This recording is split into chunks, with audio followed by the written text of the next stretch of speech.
It's live, pal. Bust down, Pantheonists. Happy Thursday. Who we got in the chat already? What's up, Professor Film Fan Lawrence? Good to see you both. Yeah. How we doing, Chill? I'm doing okay. Gonna wrestle my way through it today. Gonna wrestle. I hear it. Sometimes you gotta grin and bear it.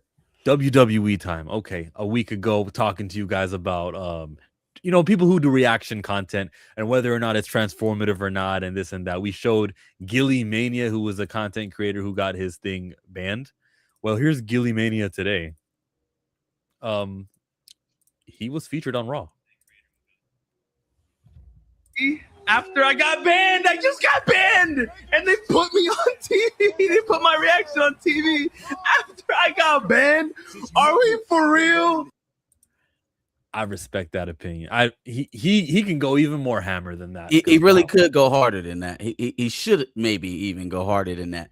Honest, it seems a whole lot like Damage Control, because just like the PLE blackouts for bars in the area of hosting cities, it's just not a very popular thing, and it's so money hungry, like to the degree that almost you're going overboard with it. Right now, you're almost dampening out fan excitement. Well, not almost. You're putting cold water on fan excitement for the sake of ownership, right? And I guess if it was losing you money, that's one thing, but just for the sake of wielding the biggest stick, it is really cutting off your nose to spite your face. So what about this other theory that I have? Maybe that they did this because that's the TKO side, that's the internet side, that's the content creation censorship side. But the WWE creative team, like the people like Cody Rhodes who wrote that promo saying a lot of people are watching and doing reactions, like there's different arms to the WWE. It's massive.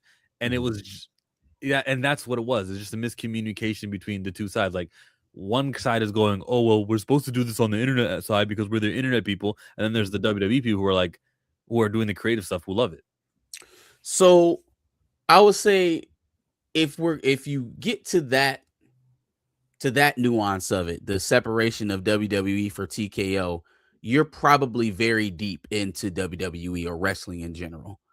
If you know enough to know that we should be blaming TKO for certain things and WWE for others, if you can split the responsibility between creative and overall, day-to-day business activities, you're really in the inside baseball of it all at that point. Like, you're not a general fan.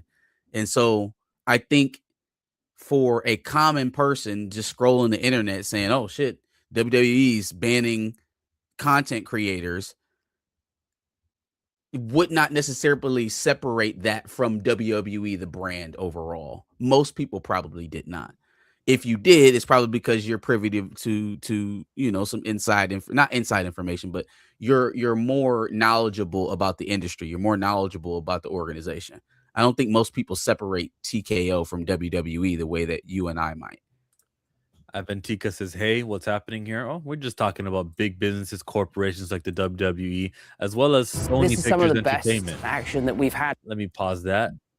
Sony Pictures Entertainment is going to flag us if we watch this whole thing, even though we're going to talk about it, provide commentary, and transformative. But if we play more than a consecutive 8 seconds, they're going to go, whoa, wait a minute here. We deserve to monetize this whole entire video. And that's terrible. It's crazy. Yeah, it's terrible. I want to be able to provide commentary on this, fair reaction, a little bit of, oh, look what they're doing in the movie. I heard what Tom Holland just said. Like, I want to be able to add, but they won't let me. So we won't. What we'll do is we'll skip ahead. Oh, this is the day he must have got injured. We'll skip ahead. We'll skip ahead. Oh, yeah, all the fans were there. That's cool. A lot more women than men, huh? For sure. Tom Holland. There's some dudes. Yeah, but he's Spider-Man, so you would figure some men would show up, like superhero fans. Maybe I'm being stereotypical, but I think it's a male-dominated field with fandom and stuff. But yeah, they were off work, off school. Checked them out. Photographers take pictures of pretty things. They found the most girlified section of the crowd and snapped away.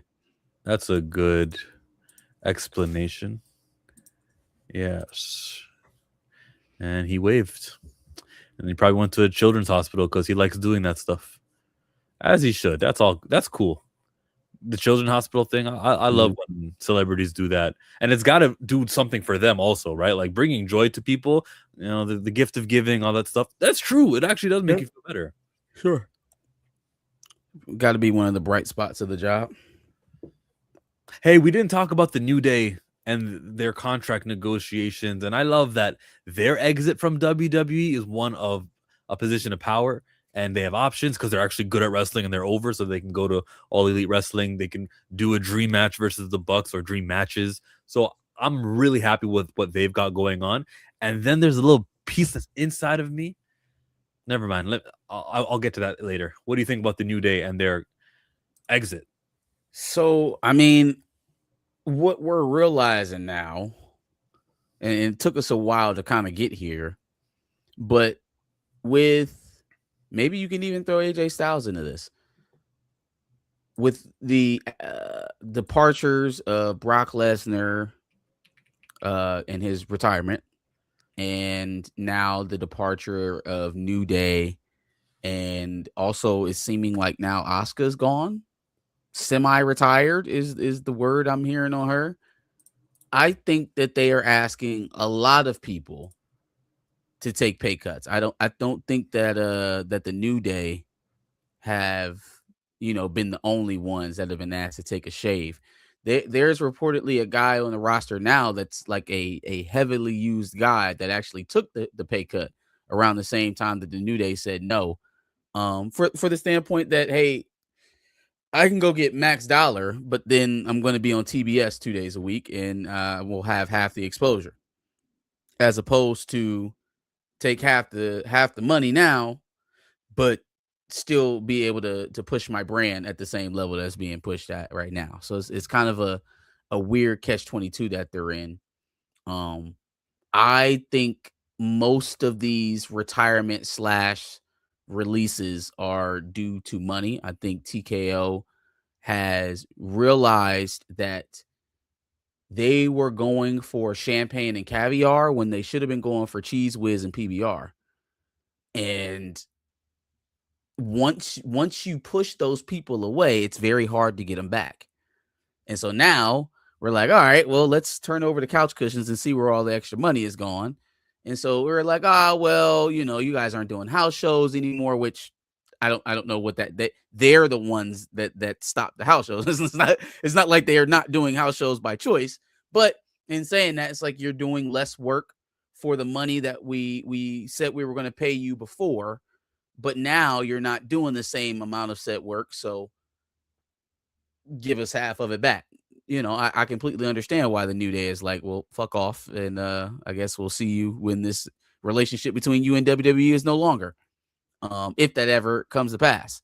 But I couldn't see myself being a act like New Day, like you said, that's already over. They can go to anybody's production and command a crowd, taking half of what was promised to them over the next half a decade, right? We've been totaling a 6-figure salary. I don't understand even where you could feel comfortable asking for that if you're TKO, because it shows a little bit of weakness, like more than a little bit. It's showing financial instability. You're going to some of the biggest acts on your roster and you're asking them to take half the money. That doesn't scream, hey, we're doing well. Yeah, clearly there's a budget. And then Austin Creed was offered, hey, come back because we can make you do WWE 2K, right? Because you're the video game guy. He said, nope, he's not going to be that. Yeah. He can be the video game guy when he retires because he's the video game guy, but he'll be fine. And what I'm looking at is Street Profits exist. Powerhouse Hobbs, Carmelo Hayes is barely getting screen time. Trick Williams. I know there's a tolerance. I don't care how much. I think Hayes is color. He literally hasn't been on the show, so I think he's taking a breather. I hope so. I hope that's all it is. But I know Triple H and I'm worried about just any executive really. Is our product too black? So to see New Day step away, to step off, to go away, and like they were done ascending, and they achieved what they were going to achieve. I'm kind of happy with it. So for that reason, for white tolerance, I'm okay. I'm okay. What up, Darius? What is going on? Nah, shit. Doing Same splendid. old. In the comic book world, there is something worth pointing out. Now, awards, whatever, who really cares, right? I know they're not really that important, of course. That said, the best writer nominations for the Will Eisners 2026 are Dennis Camp, Scott Snyder, Kelly Thompson, Marika Tamaki, James Tinian IV, and Go Blue. Stephanie Williams is in there too. So her book Temporal was getting a lot of love in this award. So very good to see her succeed. And then the Storm ongoing series was nominated for best of 2025, I guess the year was, ongoing book. And so that's worth noting and congratulating for what it's worth. I got to vote for Buddy in the top left corner. Shout out to him. Go Blue. Oh my god. But yeah, no, that's awesome. That's like the only picture of Kelly Thompson, by the way. She never does face things or conventions and stuff. You said they stole that from her Facebook. Yeah, it's everywhere. Like that's the picture of Kelly Thompson. Smart though. Protect your mental.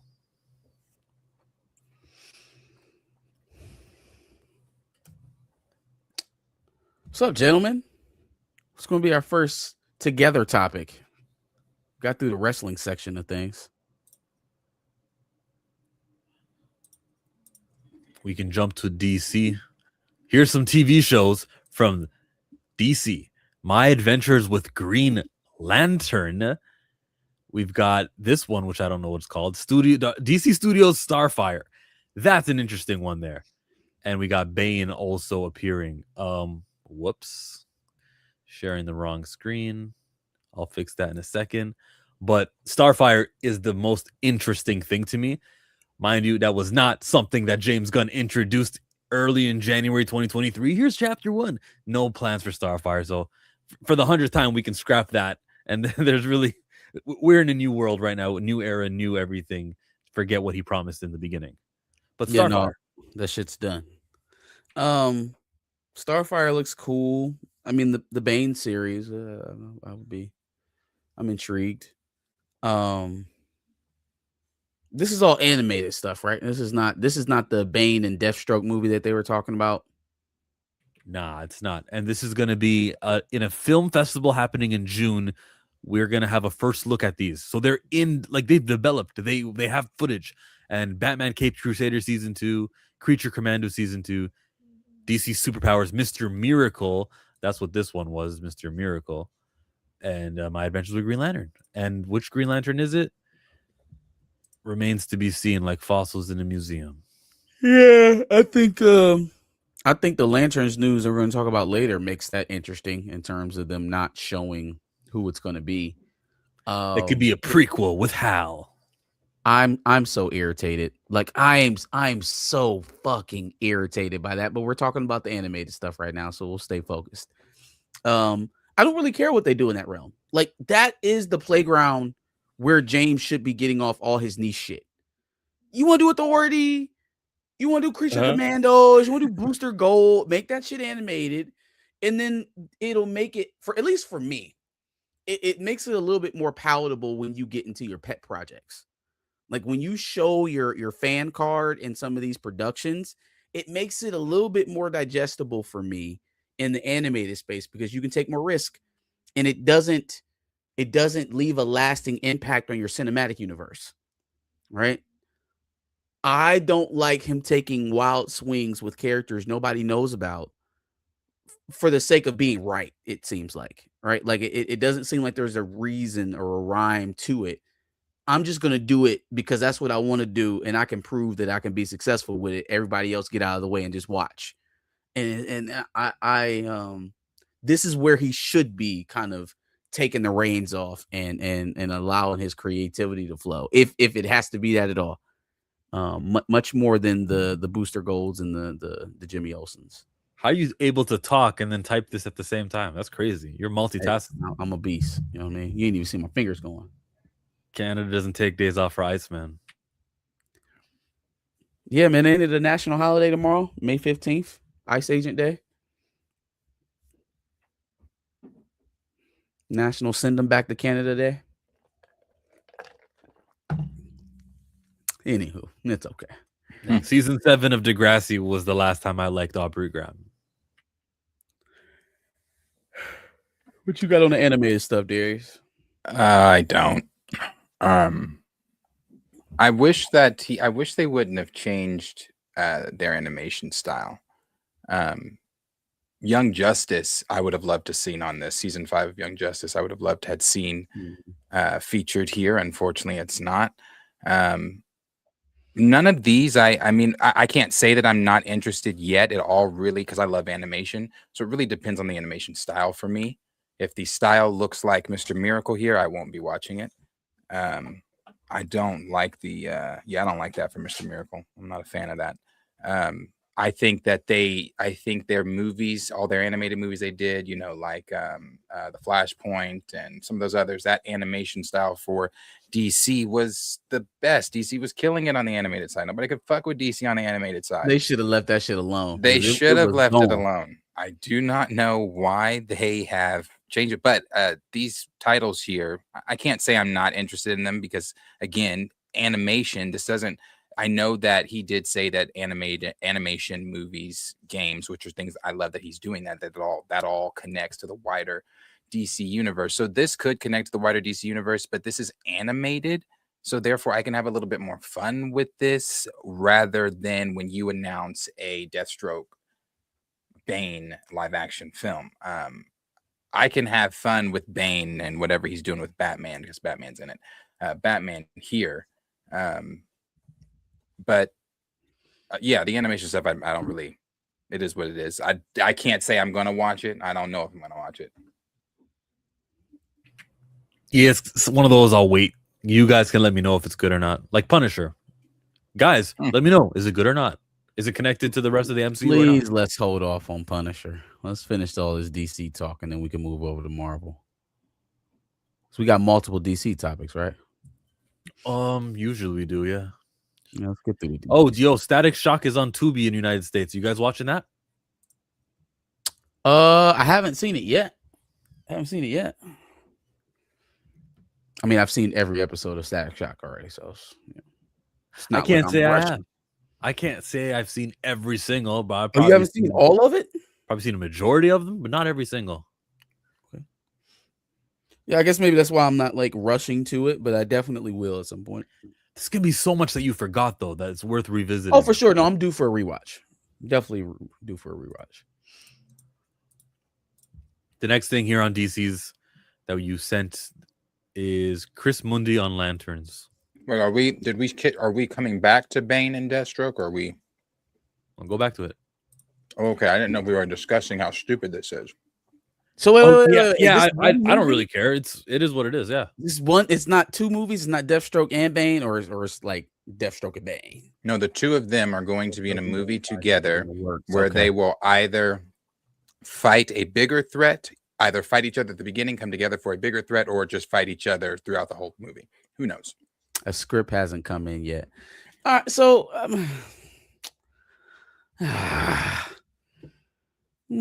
okay. If it had, well, I don't know how they could make it mean anything to the DCU or the whatever they're calling it, because there's no Batman. It's just there's no Batman. But we are about to watch a Clayface movie, right? What if Clayface is good, then we can start building up this whole DC villain universe, right? And then you introduce Batman. There's definitely some reverse engineering. It wouldn't be my way forward, but it's a lane, I guess. There's definitely a lane. Yeah, I mean, you know my position on it. It's just no Batman. Yeah, no Batman. So that's the rule just in general. Like we not leaving the lane open for another Joker, for another Penguin. As long as Batman not showing up, it's a no-go. No mas. He's in that picture. He's getting his back broken. Shout out to Dark Knight. And I can't, when I say how stupid this is, I'm not saying that when this comes out, it can't be fire, that this couldn't be great. I'm just saying, for me, and everybody knows my position, regardless of I know some people wanted to cling so hard to the Wonder Woman rumors and the Maxima rumors, and that was their way of saying that Wonder Woman was heavily talked about in the DCU. Okay. It is true that the Supergirl writer is writing a current script for Wonder Woman. Is it? That's the last reports were, at least. Okay. You know, but when it comes to like, you know, these projects where we're doing, you've got Clayface now before we've talked about Batman, and you've also got now this before we've talked about Batman. And you could say, well, Darius, let him get Matt Reeves' the stuff out, let him cook, let him do that, da, da, da, da. Okay, cool. But we are still talking about a lot of people. Once again, before we are talking about, drum roll, because you know what I'm going to say, members of the league. Yeah. You know, James could actually be building himself into the next regime, whatever that looks like, because the whole Paramount Warner Brothers thing has gotten very quiet for some reason or another. But whether that's under the Ellison family or, you know, back to newly minted 100 millionaire David Zaslav, he could be cementing himself into the immediate future by adding lead characters, right? Like if there feels like there's momentum going towards something big, not only the studio that you're under now, but the prospective people who are acquiring it are going to want to see that through if it feels like it has momentum. Instead, we're stuck in wait and see mode with characters that don't even if they hit, it's not like they carry the gravitas that's going to like bolster your studio. If Clayface goes out here and makes $400 million, that's a screaming success for Clayface. Well, considering the budget, yeah. Yeah, it's a screaming success. It will do nothing for the DCU. Nothing. It will do nothing for Superman. It will do nothing for Supergirl. It will do nothing. Do nothing. It will be a good movie in stasis. And so even if he succeeds at some of these projects, it doesn't help push him forward. It doesn't propel the narrative. There's nothing to build upon on a Clayface that doesn't include Batman in the movie. So instead of doing that, let's get some of those lead characters in, because now when they look at it, they're like, all right, we're going to keep James or we're going to start over fresh with somebody else. Well, he does have the Justice League up next year. He is making a Green Lanterns movie. He is making another Flash movie. He is making another Batman movie. Those type of things save your job. Ask Matt Reeves. All right, like those type of things and those type of forward agreements keep your job.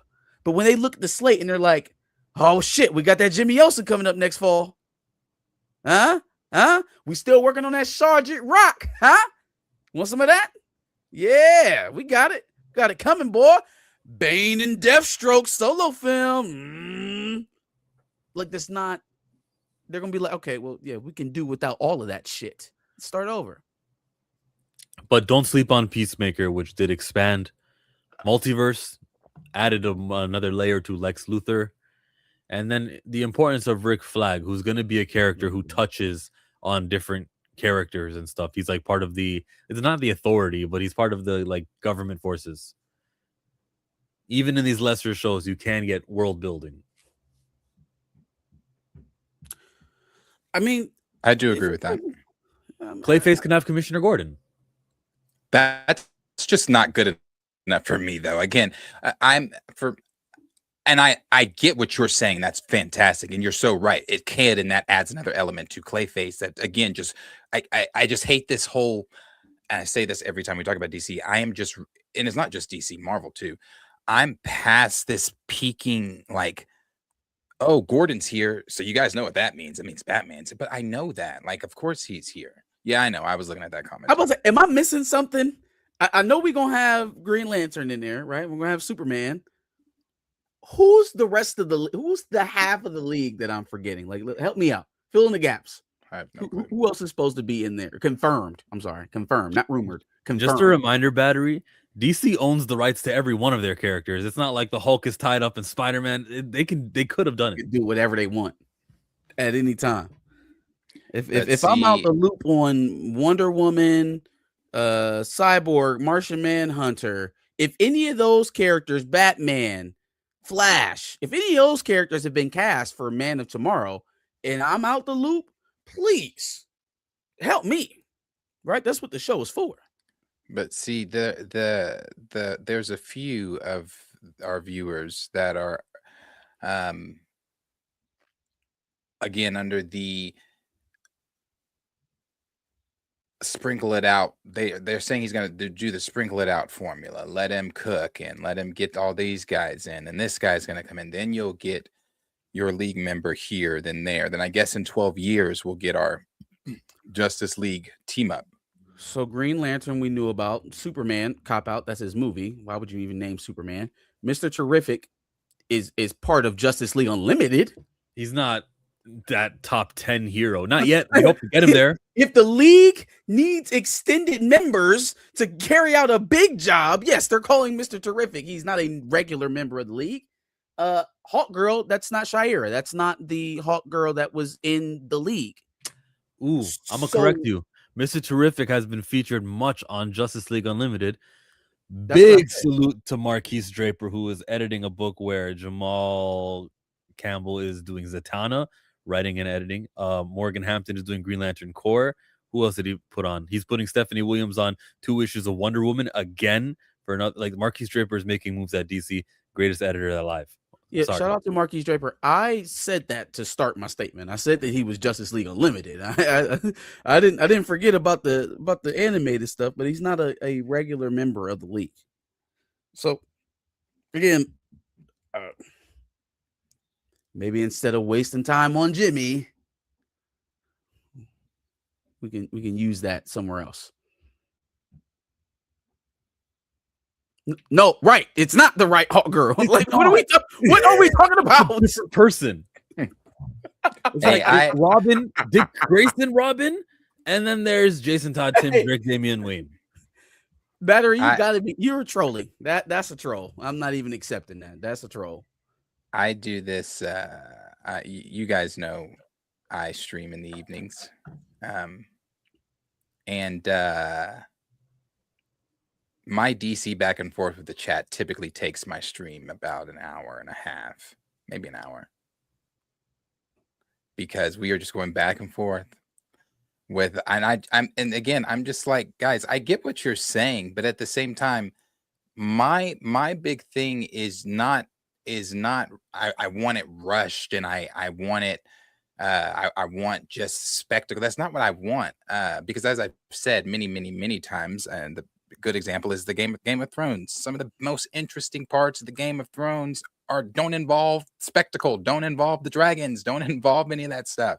It's the dialogue, it's the details, it's the things like that. So I'm not looking for a spectacle. I'm not looking for this big. I want that, but that's not what I'm. It's not what I'm just overall looking for. I'm just again sick of the formula. We're not talking about the Punisher show right now, but he didn't get the suit till 3 seconds till the special ended. I'm sick of that. I'm over that. I'm over again I know what Chill is saying, and I agree with what he said when he said Commissioner Gordon could be there, but I'm also over that, because that alludes that, hey guys, nudge Batman might show up in Gotham. But what Commissioner Gordon? They gonna use Jeffrey Wright, or they gonna use somebody brand new? It'll be Barbara Gordon. No, it won't be. Saying it's silly and it's splitting hairs here. Are you a T'Challa acceptor? Battery? Because this is T'Challa. Are you a T'Challa acceptor? This character here is T'Challa, or you may sound like it's silly and we're splitting hairs here, but Battery, do you accept Toussaint as your T'Challa? Like, splitting hairs. Chill coming up with the automatic insults to describe people. No, it's a question. Are you a child acceptor? He may be. It's splitting hairs. I don't know. Hawk Girl is a mantle. I don't even know if I agree with this one. Clayface could predate Batman. He has Damian. He's older. He's gone through Nightwing. He's gone through Jason Todd. He's gone through Why am I blanking? Oh man. Several Robins already. So there's Don't no. make me laugh. He's Yeah, no, already he is. over. He's the whole pappy. He grown to shit. So I don't think we need to go predated Batman. You know, we got a fully actualized Bruce. Hawk Girl is not T'Challa. Relax. I'll Yeah, but relax, do you but want I'm to see using the the same characters logic. or not? Do you want to see the characters or not? What are we talking about? So then we might as well just go with Batman. We might as well just go to Terry, right? Why even waste our time with Bruce? Oh, Batman is yeah. Batman, right? Hmm. It's true. Skip to McGinnis. Maybe Bruce was a teen dad. Yeah, he had the resources. Hey, being a billionaire playboy teen father is something else, man. That's crazy. Alfred in there raising 2 kids. Poor guy. That's a sitcom right there. Now, Matt Reeves' Batman, on the other hand, now that's the side of the DC universe that is cooking. It's got What one movie is? left and it's gone. Say it again. You talking about Maybe. Reeves? Yeah, Reeves. They Reeves talking is about completing a trilogy now. If he get, I do not see a world where we continue to play in James Gunn's journal on one side of things, and Batman 2 comes out on the other side of things, and one of those tracks just ends, even though it's making money, and the other one just gets to continue to play. It's gonna come to a head. The contrast between, he's just supposed to be the other world guy, and you supposed to be the guy. Only all the money is being made over there. Yeah, because his I can tell you right now, which we already knew, some of the official cast that was confirmed. You know, they had already said that those people were going to be playing who they were playing. That cast, we don't know the storyline right now, but that cast alone, and I don't know what year this is for him as Batman. And I like the first Batman, Matt Reeves. I think this is going to. I think this is going to be one of those rare movie moments where the second film is way better than the first. Could be. You got your boy Bucky doing Harvey Dent. Penguin's going to make his appearance again. I thought I saw something about a week ago about the setting of Gotham being winter. Mm-hmm. It is. Oh, please tell me freeze. Please. That's what some people were guessing.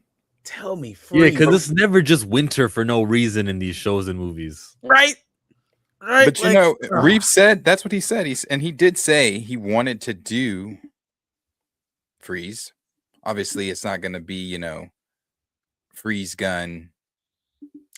But that's why I'm so intrigued about it, though, because seeing his take on the Riddler, I can only imagine what freeze. Like I could see some again serial killer that uses ice in some kind. He only hits people in wintertime. He only pops out in wintertime, and then he'd be gone for the other 9 months of the year. You know, that's what I'm envisioning. Or he always puts his victims in the freezer somewhere. We've been guarding all the freezers, and somehow he still gets them in. That's the type of shit I'm on. Yeah, he's definitely going to go the realistic approach. So I don't know. Some people said Court of Owls as well. That was what Pattinson wanted. But I do know that as of right now, and we don't know we don't know anything about Gunn's Batman, but Reeves is doing a pretty good job with bats.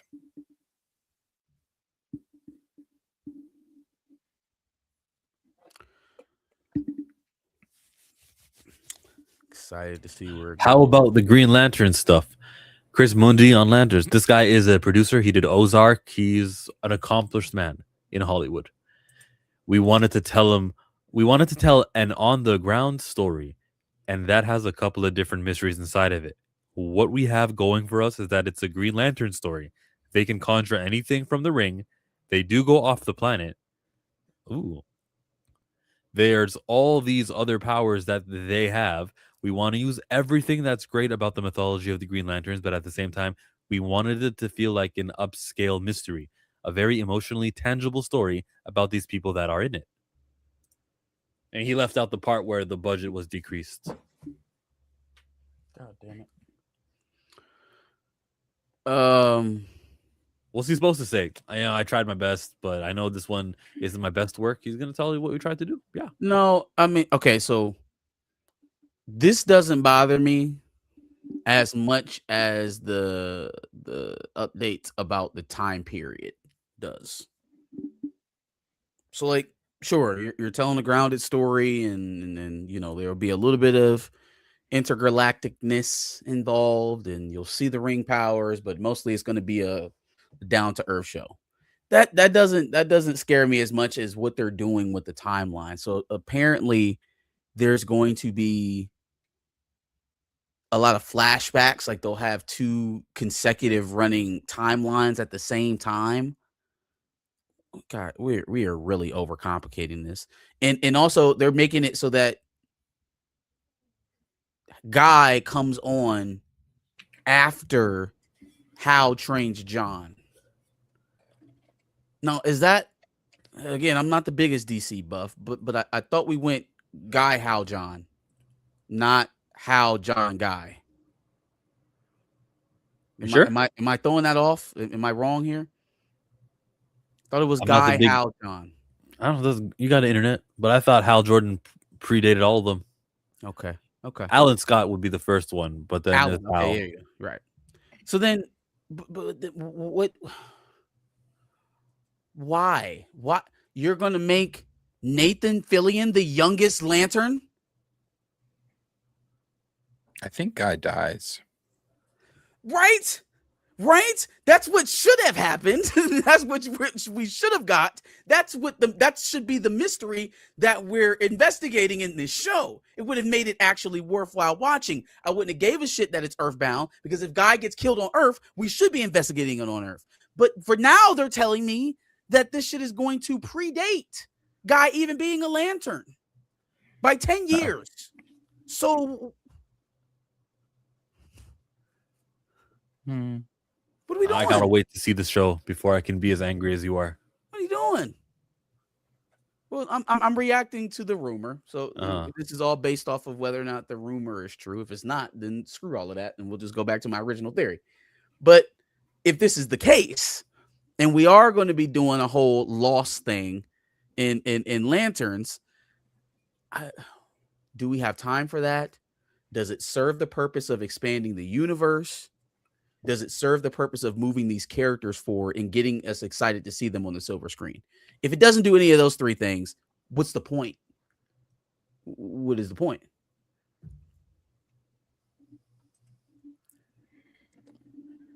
We'll see with Lanterns.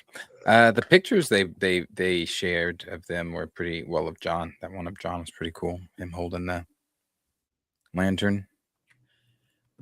One part that sticks out here, I was gonna say, sorry, still no costume, but of course they're not gonna share that yet, because I don't think that happens probably till probably like some Punisher shit.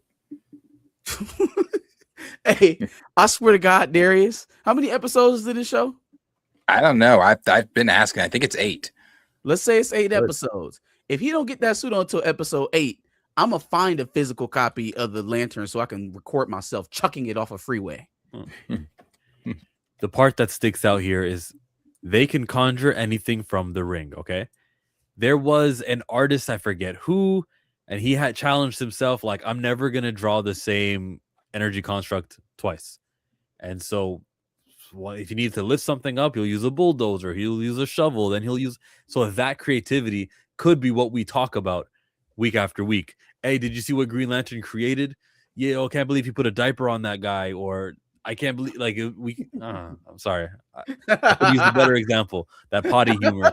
but like, oh my god, did you see what he did? He smacked him. He turned his hand into a glove and slapped him in the face, and then he said, what did the 5 fingers say? Oh, that's from Chappelle's show. We can have fun with this.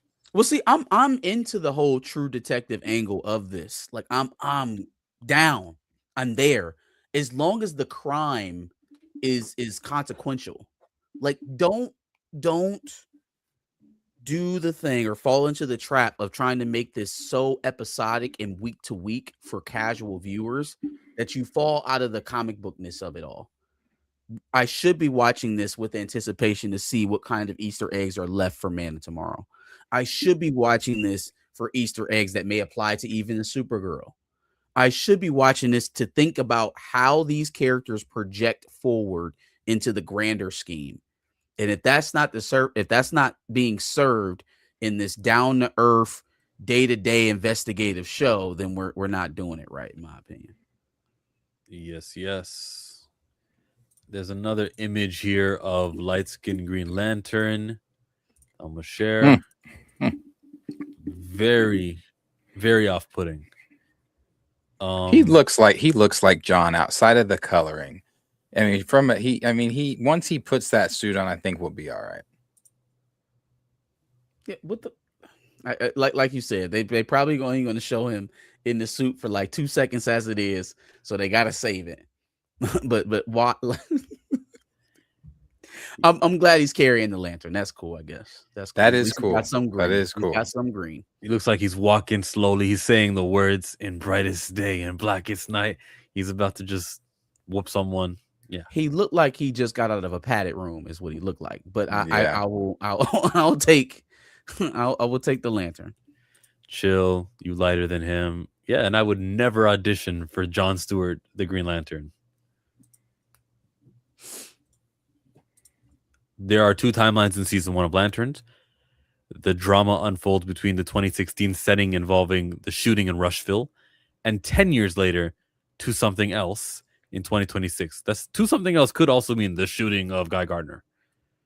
And I think that something else is because Lanterns is supposedly, and I'm gonna double check this after I say it, but supposedly the events of this leads into the wider event of the DCU. Let's hope so.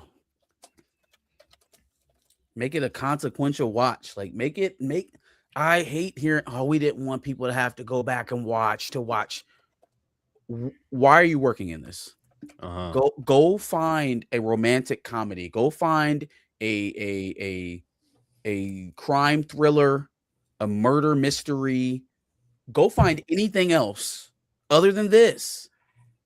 This is the one place you can't be like, yeah, let's throw out all the other stuff and just forge forward on our own path. Like, that's just not going to work.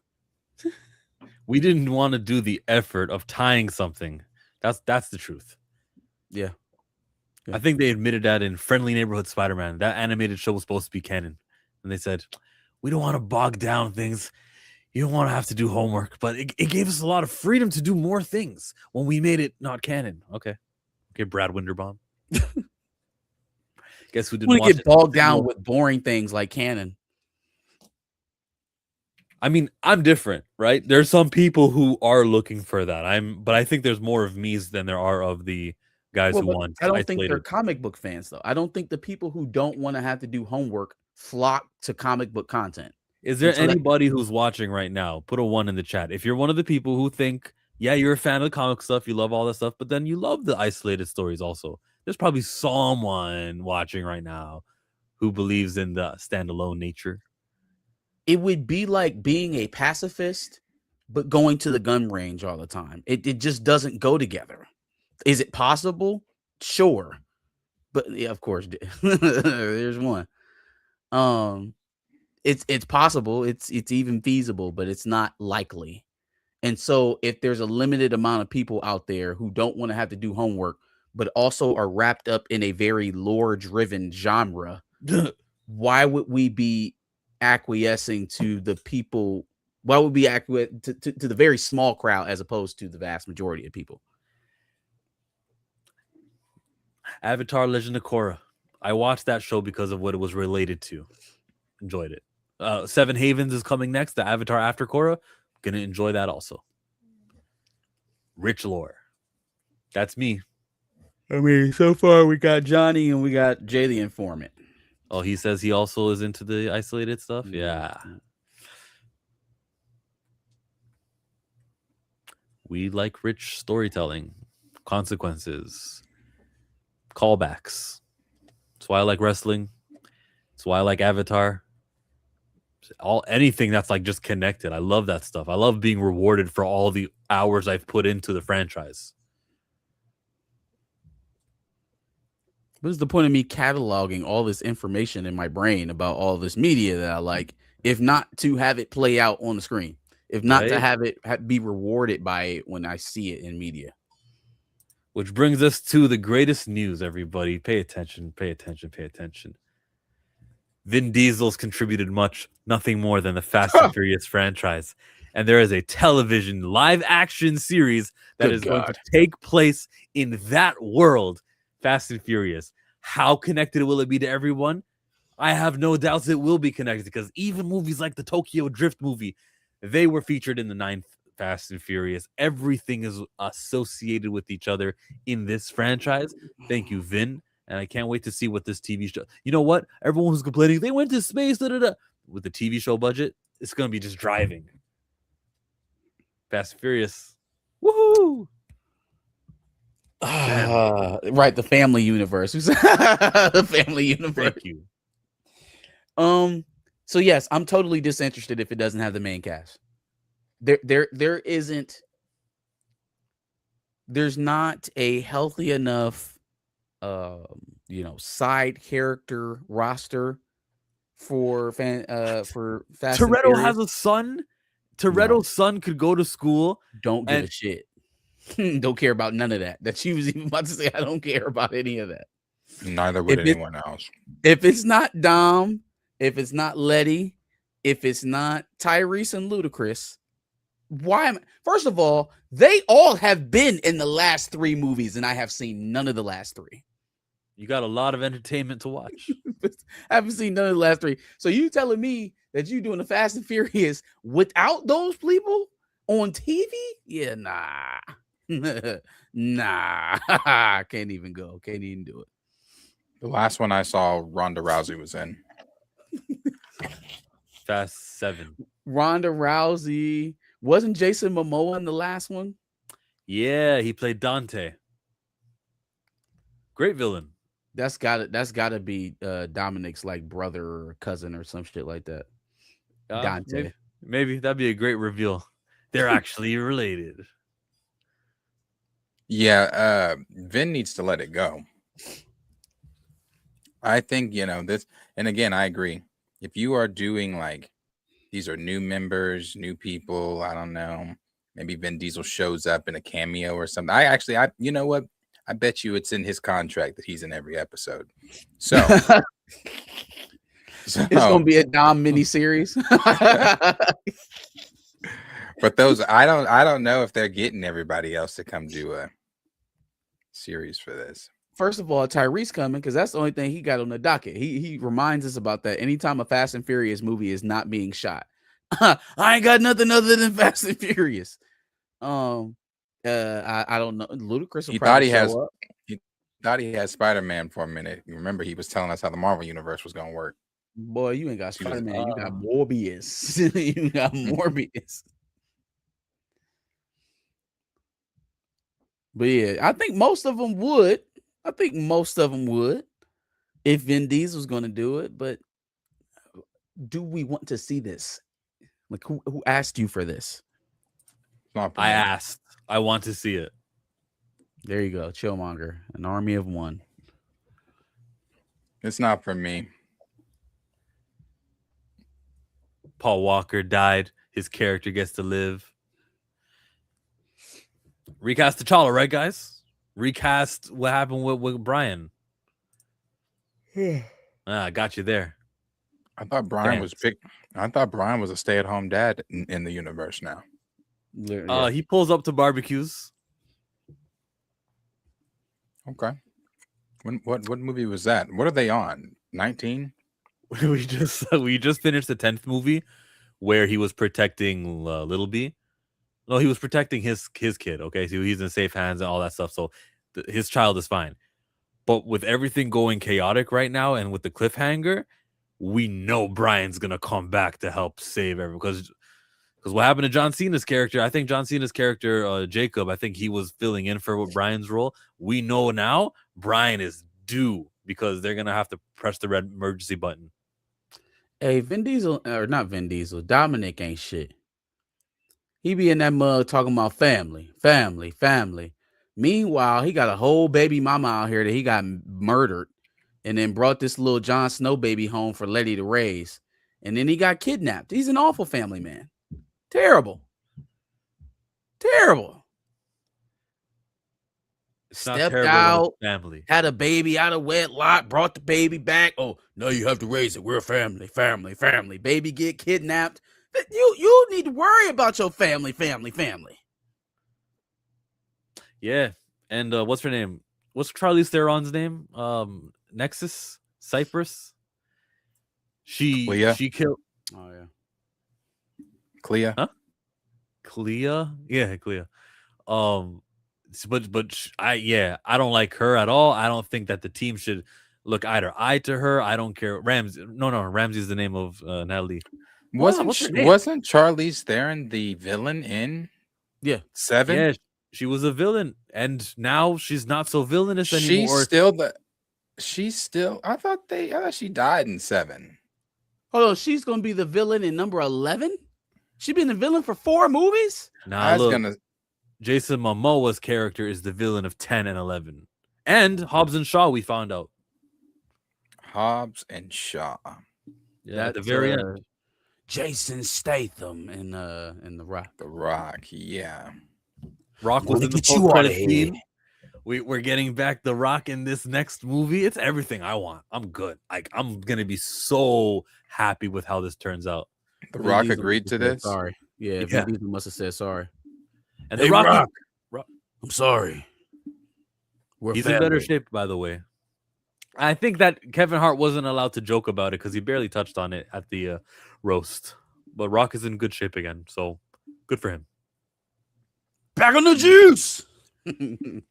I hope that's all it was. I hope that he needed a reason to be off the juice, and now he's back on. Smashing Machine, I think, was his reason. He needed to cut weight a little bit to look like Mark Coleman, and then he was like, after that, let's juice back up, baby.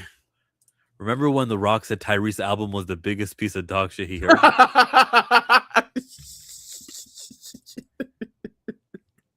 Yeah, he could do the muscle suit also. He really could. They're good at that, hiding that. Yeah, you're right, Bucky. What's the last Rock hit? Oh, Jumanji should do good. Jumanji, yeah. Jumanji's hilarious.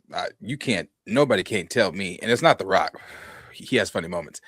Jack Black and Kevin Hart together is the comedy duo I never knew before that movie I needed. Jack Black as that girl is hilarious. This shit is so funny. And then in the second one, Kevin Hart is the old man. Yeah, I'll be there for the third one. The Rock's bad movies performed bad were Black Adam, even though I liked it. And he did another one. Smashing Machines didn't do too well, but he wasn't going for money. He was going for awards, and he didn't even get that. Can you be at WrestleMania 43, Dwayne? Can we get you versus Roman Reigns finally? Samoan Adam. Nah, that was a joke that Kevin Hart made. I guess we'll get into that, right? That was on the docket anyway, the Kevin Hart roast. But The Rock shows up towards the ending of it. Nobody made a Rock joke. Like, barely anybody mentioned Rock. I guess it was a secret that he would be there. And I think that's to protect his image and stuff, and people can't say certain things. Yeah. But he was the last guy to perform. Everybody got like 10 minutes. So the host, Shane Gillis, came through, and I did not enjoy much of his comment. Like, it was funny watching him and Chelsea Handler try to like out white supremacy each other. Thank like, you. he's like, oh, you're all right. You're a white supremacist. He's like, oh, you're a Zionist. And it's like, Spider-Man meme. There's a great skit I saw on Instagram, which I'm going to play now, from content creator Do Mode Rapper. Kevin Hart is so tiny. How tiny was he? He's so tiny that if he were around during the slavery days, they wouldn't use a whip to tear through his black back. They'd use dental floss.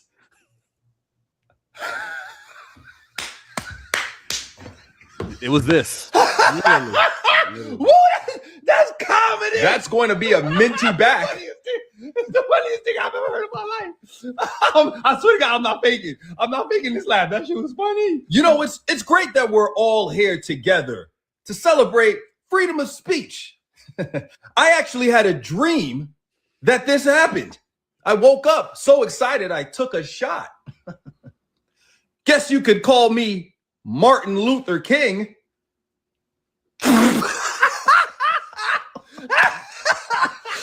All right, one more, guys. One more. Where's Cheryl Underwood? Hey, sheet, man. I see there's a lot of black women in the audience tonight. Cheryl killed it. Wouldn't it be crazy if I snuck into your house and shot you while you were sleeping? Oh, yeah. R.I.P. Breonna Taylor. Cheryl Underwood's one. Like, not to get off of this topic, but I couldn't imagine, bro. I couldn't imagine letting people get up there and talk about that subject matter. Yeah. That's it. It felt uncomfortable at moments. Like, damn. I get nothing's off limits in a roast, and you're supposed to go as hard as you possibly can. But I don't feel like, when I listen to the roast master or Jeff Ross on any of the other roasts I've seen him on, that he's made me uncomfortable. You know what I mean? Like, even with Cat, I feel like the biggest thing out of that roast should have been the fact that Cat Williams and Kevin Hart were in the same room telling jokes. That should have been the biggest story. He ended up having one of the more tamed sets of the night, which is crazy because that's Cat Williams roasting Kevin Hart. Mm-hmm. He made a joke about the Diddy party. It's not that you went. It's that when we bring it up, you get quiet. You get all quiet. I'm like, can you cut the camera to Kevin? I want to see what he does. He just kind of laughed it off. Yeah. You know what? There was some real. Okay, so back to The Rock because he's my guy. When they said the joke about, Kevin said, like, you don't know, because Kevin went last, okay? So he was allowed to roast The Rock. You don't know that you're black also. I'm like, I wonder how Rock reacts to this, right? It's something he's heard before, right?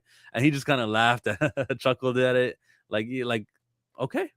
But what will Rock do about this? Because I'm of the opinion he doesn't need to do anything but resume existing. Like, I don't hound him on that topic. But it's something that is said, and I got to see him react to that. But rewind to the racism jokes and the dead jokes. I get that comedy is finding the line and then getting as close to that line, stepping over, testing it. I couldn't find myself to laugh at the racist jokes. I could for the dead jokes. After Shane Gillis said, by the way, I called Cheryl just to ask if it was okay. I think when he said it was okay, told me that he got the okay, I laughed at one of the dead husband jokes, but for the most part I didn't laugh at those. Yeah, I couldn't find myself doing it. And then even with so to get to the gist of the racistness in Mr. Hitchcliff, the reason why you couldn't laugh at the racist jokes is because they weren't funny. Right? And so this has been my argument with Chappelle a lot.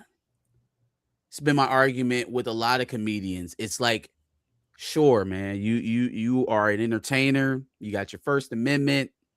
Go crazy. Say what you want. You just can't filter or police the response. And so you want to come out here and you want to tell George Floyd jokes for whatever reason, because obviously it's funny to make humor about a man being murdered violently. on camera for the entire nation to see. But at very least, if you're going to do it, you have to be funny. And he wasn't funny. It was just off-putting. It made people uncomfortable. And that is where, as a comedian, you got to weigh the risk. Like, yeah, I'm allowed to say whatever the fuck I want to.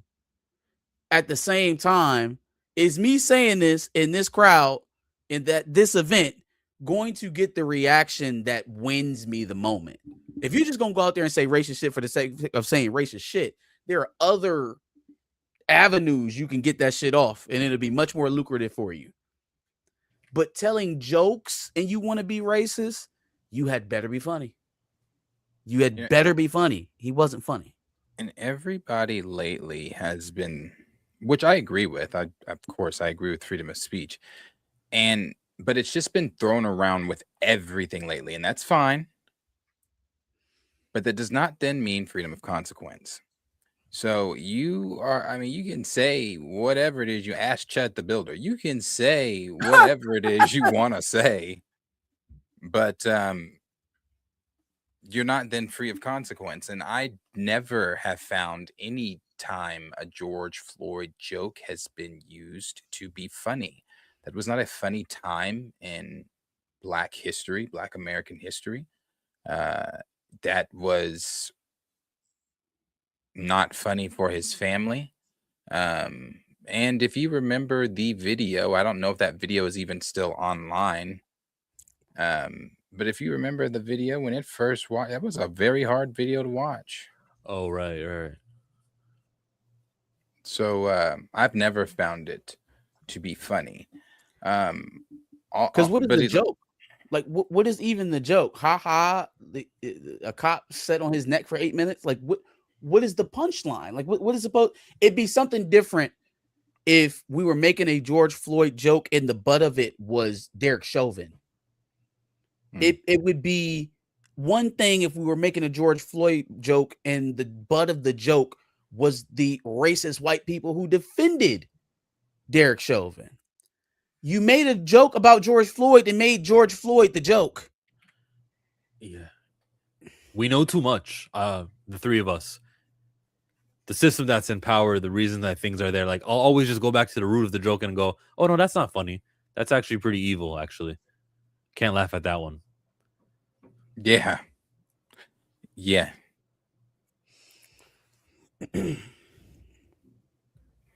Yeah. What did you guys think about Kevin's reaction to the George Floyd jokes?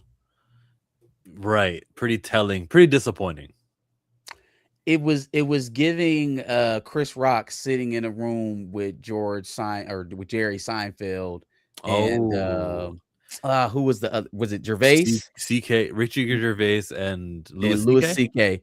Yeah, and they all throwing around the only nigga at the table is the only one that didn't say nigga, or Jerry Seinfeld said he didn't like to say it. But Gervais and CK was getting it off, boy, and he just let that motherfucker fly. He just let was this a round table that they did? Yes. Mm-hmm. I'm assuming this is old. Yes. I've not seen that.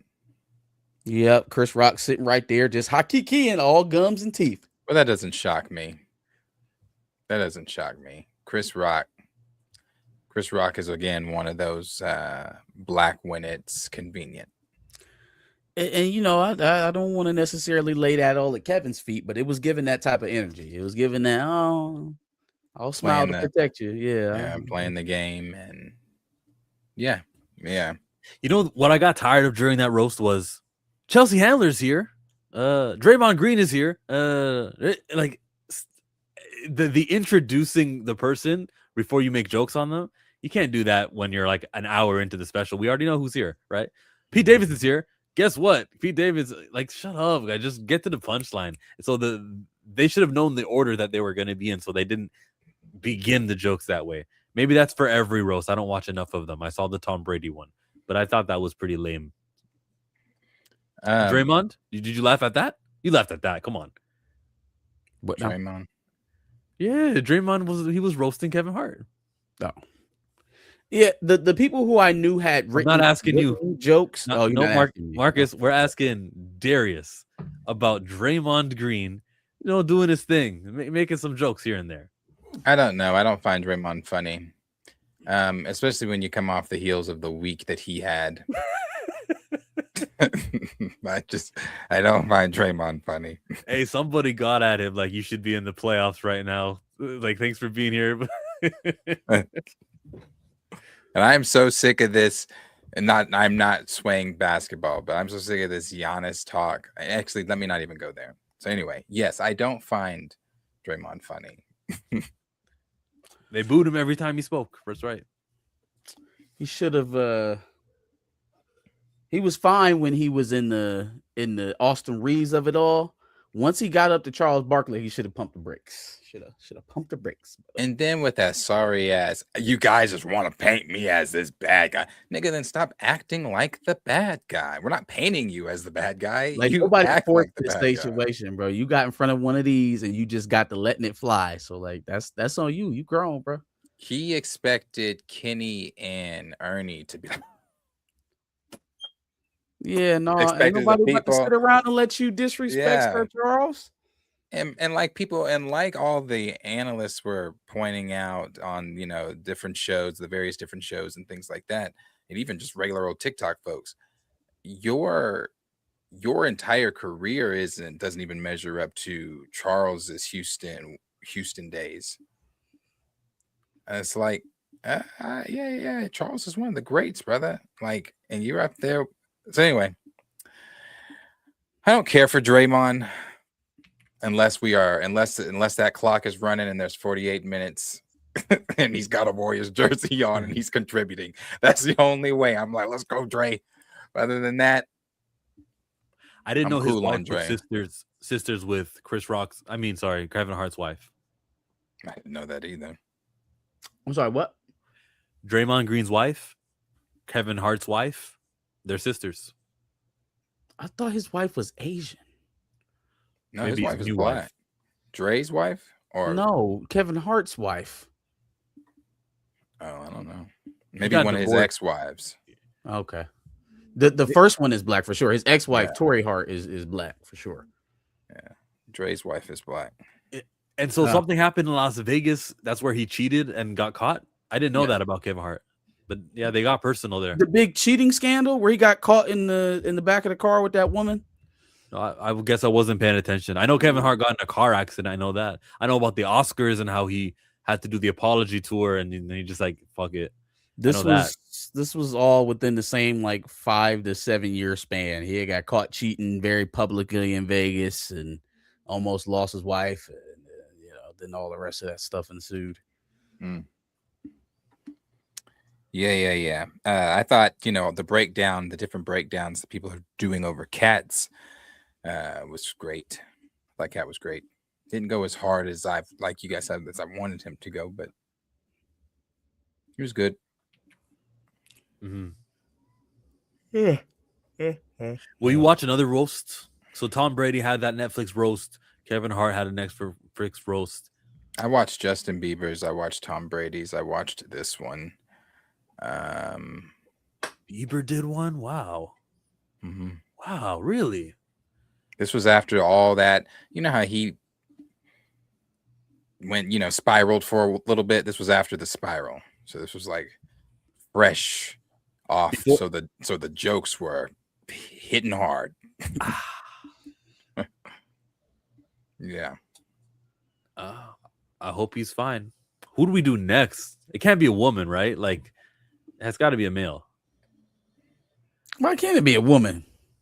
I wouldn't, because the jokes would be the same thing over and over again. You slept with so and so. Look at you. Like, I got tired of that with Chelsea Handler. It was that Chelsea Handler's jokes. You slept with this. You slept with that. Is that all they said about Chelsea Handler? That's all they ever said about Chelsea Handler. They roasted her about how she's promiscuous.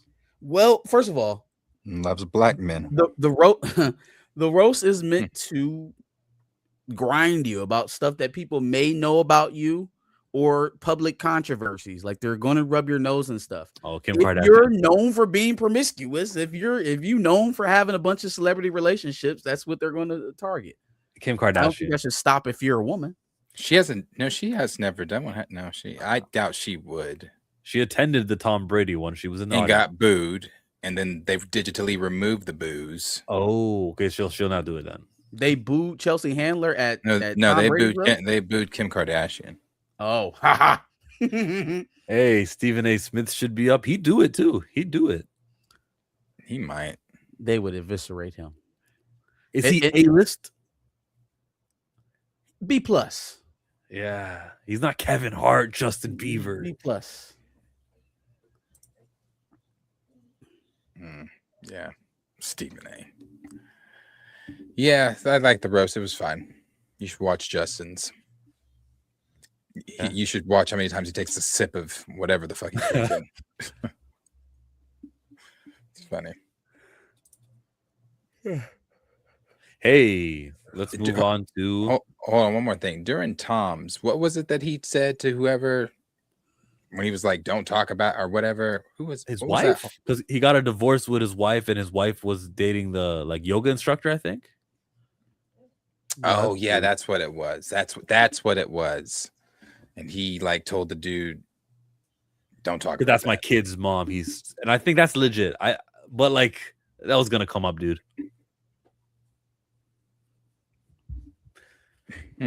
Also, for you to be like, "Oh, don't talk about her. That's my kid's mom," but to leave her home alone with the fucking yoga instructor and your kids so that you can play a fucking 21st season in football or whatever the hell it was. Maybe you should have been acting all of that huffy and puffy when it was time to quit playing. I mean, I think if you are a couple like that has money and you are able to hire a yoga instructor to come to your home and do that with you every day, I would think, the boundary would be you need to hire a female yoga instructor. And if it's myself, hire a male yoga instructor. So that way, when I do leave, if I do leave, there ain't no downward facing dog. Shaq would be great. Just don't invite the racist comedians. Do all the Shaq impersonators, a couple of basketball players. Yeah. Dwight Howard could come be the Cat Williams role. That'd be nice. Yeah, Shaq would be a good one. Good pick. Shaq has a great personality, so and he's our sense of humor. So it'd be great.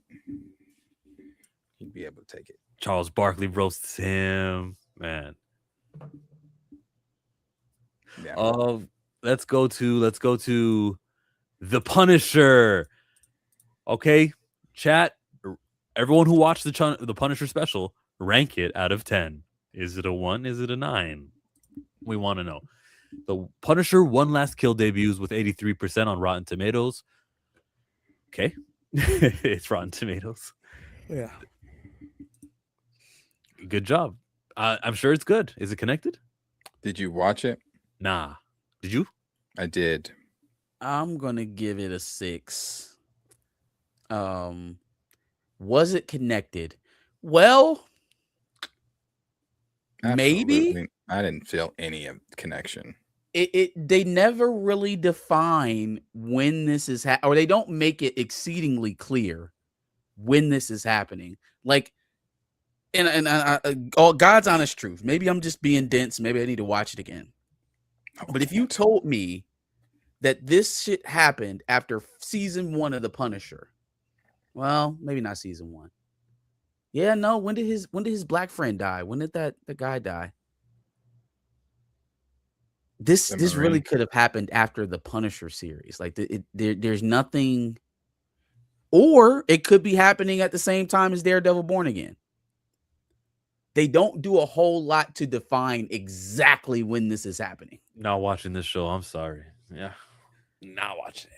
Hey, and listen, one of my biggest complaints with it, even though I think the action is, people, it was very different. Marvel's never done anything like that. I think this was the action. Again, I said last night when I was talking about it, I think this was the action that a lot of people were wanting with appropriately for Moon Knight. Instead of punch, black out, everybody's dead when we come back. Punch, phase to a wall, even though you're punching a fictional jackal and all that kind of stuff. So, I think this was the action. I give them kudos on the action. A+. Good job on the action. As far as story, as far as time or length rather, as far as he didn't get the suit until 3 seconds. This doesn't make sense. And then Who gave him the also fade? That's what I want to know. He went and changed his clothes and came back with the crispiest fade. He lined his beard up. What? put I the know he didn't spray do in that the to beard. himself. He couldn't have done that to himself. The man was just carving an X into his chest over his army tattoo. So I know he doesn't have the wherewithal to then go and give himself a crispy lineup. Where did all that come from? Is this scene real? Like the CGI here? Curtis didn't die. So they say it's real. That looked like some AI bullshit. What they're saying is that was the It's stunt just over man. the face, yeah. Yeah, and they had to put Bernthal's face on it. The entire thing looks like horseshit to me. When I first saw it, I said, "Oh, we couldn't use a stunt double." I was like, "Damn, that looks awful." Curtis didn't die. His friend, the army guy, he didn't die. Why was he having like visions of him like he was passed? Maybe they've, it's the MCU. Maybe they've taken certain elements from the Netflix show and made it canon. Certain elements are not. He was hugging all up on Karen. Hey, brother, I hope that's not your ambition. She is taken and spoken for. You gonna take a blind man's girlfriend? And something that really bothered me was the tone. I love the tone for Punisher, but the tone of New York. What New York is this? Yeah, I was like, is this New York? And then like while all the riots and shit was on, I was like, so is this at the same time as like Fist crackdown with the task force and maybe shit's just getting out of hand? But then there were no direct signs that those things were linked at all. It was more so the fact that she had paid all of them goons to go get Frank. So like I wasn't really clear on what the time frame was. There was a chaotic New York, and I'm like, well, when we go to, obviously it's not going to be that tone and that type of New York in Spider-Man, but you got all this shit going on. You got motherfuckers throwing dogs in front of cars and stuff, and there's oh yeah, that happened. And the director talked about it. There's no there was some violent shit happening. Old people were just getting beat up, and this is like the first 10 seconds of the. And I'm like, okay, this is a different New York. I'm like, where? I know Contract Spider-Man can't show up, but there's no other heroes. This is some violent shit happening. There's also something that we need to address with the whole Bernthal Punisher relationship that hasn't really. I don't feel like it's turned into a bit of controversy. If they continue, I think, to allow this marriage between Bernthal and the Punisher to be as influential as he is in that right now, I do think it's going to cause them some problems. Bernthal, his understanding of the Punisher, which I think is mostly accurate, is very much so pro-authority, pro-cop. Oh. And so he even mentions this too when he's talking about it. He's like, this is for our, this is for our officers. This is for, those people who are support our law enforcement. And it's like, okay, not necessarily bad out of turn. But then I'm looking at the show, and as y'all are describing it, it's just absolute lawlessness going on. Nobody's coming out to stop them. There's not enough good citizens to stop the mayhem. It's like we're projecting this image of lawlessness, and the only way to deal with it is extrajudicial violence. Like we're going to murder people in the streets. We're going to murder an entire project if we have to regain order. And so, again, this is a comic book. It's not exactly real life. But the pro-authoritarianism kind of stench on this show was very present, especially with some of the stuff y'all are getting to. They show very the innocence in the was that a bakery or the corner store or whatever. They're being accosted. They're getting robbed or whatever. Frank goes in there and saves them. He does it by slaughtering a bunch of people. But then the little girl gets up and just gleefully hops in between the fucking bodies and go gets a rose to hand Frank. Like, she should be shitting herself. She should be in the corner somewhere crying. She just saw 6 men die, and not just die, but be killed very violently. Maybe that girl has the X gene and it'll all wrap in. You'll see her again in X-Men. Fuck, what has she seen thus far that would make that so easy for her to just deal with? She's literally playing hopscotch over the dead bodies to go get this fake ass flower to hand to Frank. That's a mutant. And then she did see the news too of him being wanted, and just waved to him. Yeah, Jamie Informant gives the show a 12, 5.8, 5. I loved it. 7 out of 10. It was ass. I gave it. It's after Netflix 4. I saw somebody's thumbnail that said Punisher one last ass. It wasn't ass. No, I'm not going that far. It wasn't ass. It wasn't ass. It was just all over the place. Yeah, I didn't get the story. Well, the story was rumored. We kind of knew that that's where they were going with that, right? I don't know how it happened in the comics, but as I'm listening to this lady describe her criminal family and how they went out, I'm just kind of like, yeah, but didn't they deserve it though? like didn't they deserve it? Like, I get it. You know, you lost everybody, your husband, your sons, you're all alone. Vengeance will be mine. But didn't they kind of deserve it though? You know, it's one thing if Frank was, you know, he killed a quiet family, you know, somebody who didn't want anything. He went out there and he slayed the Gigantes. But he had to do what he did. Not just he had to do what he did. Your family was involved with the murder of his family. So it's kind of like an eye for an eye. The fact that you are here right now tells me that you understand that. What are we talking about? Yeah, there's more to that story. So I'm assuming that either he's getting a show or another special, because it's not how it ends. Hey, I didn't know that this was a one and done. So as I'm watching the end of the episode, I'm like, oh, okay, well, the next episode should be pretty good. That's set up pretty well. And then I seen everybody talking about it. I was like, oh, wait, that's it? That's how it ends? I'm surprised you didn't know. I thought we all knew. I thought it was obvious. This was a special. I thought it was a short thing, though. Like maybe like 4 episodes. I didn't think it was going to be 1 50-minute. Why didn't this end up being like movie length? Should we be mad at Marcus, or are we mad at the messaging from the company? And I don't know. They made it pretty clear, bro. I'm mad at Marcus for not paying attention. Fam, I didn't see a single trailer, anything for this show before it came out. I only heard about it because I watch a lot of streamers. I didn't see any type of promotion from this on any of the other Disney Plus shows coming out, or I didn't see anything about it on Daredevil. I haven't seen shit for this show. It literally just popped up. So like,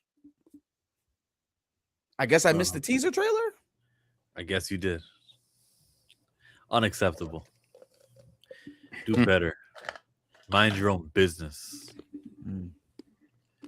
Yeah, it's not one I'll revisit, but I don't revisit any of the specials. Didn't even watch the Guardians one. So you didn't even watch the Guardian? Like, you were tuned out and like disillusioned by these TV shows even back then. Guardians was what, 2022 Christmas time? You didn't even care about that. No.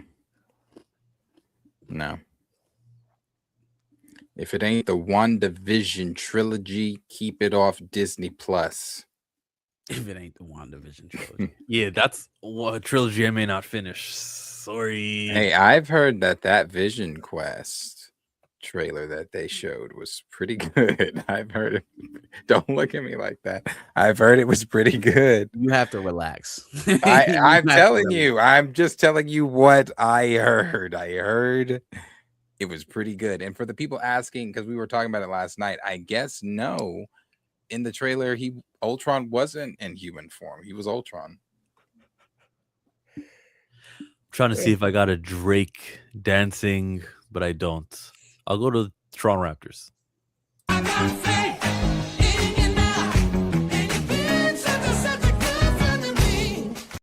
Arthur, $2 super chat. Drake calls out DJ Khaled for being quiet on Palestine.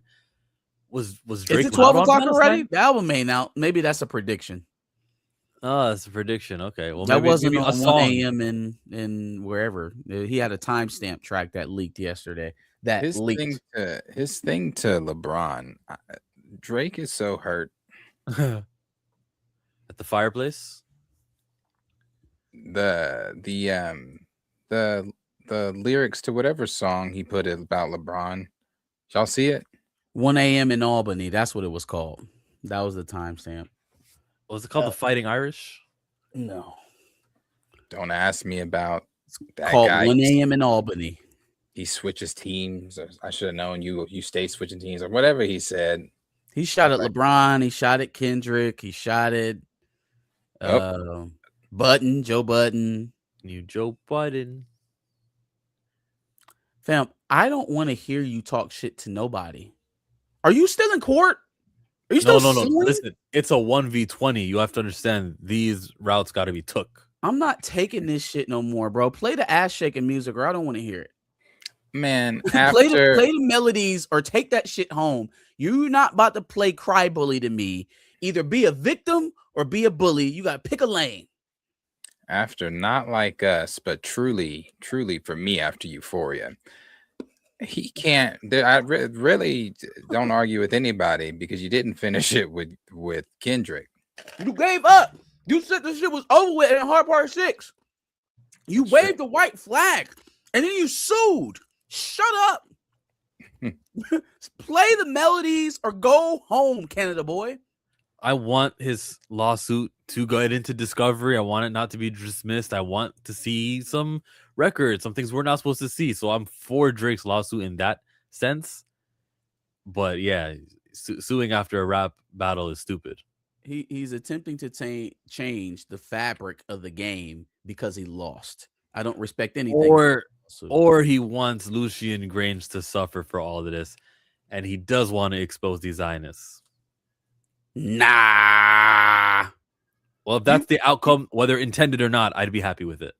Here's a question for you. Do you believe that Drake is not a Zionist?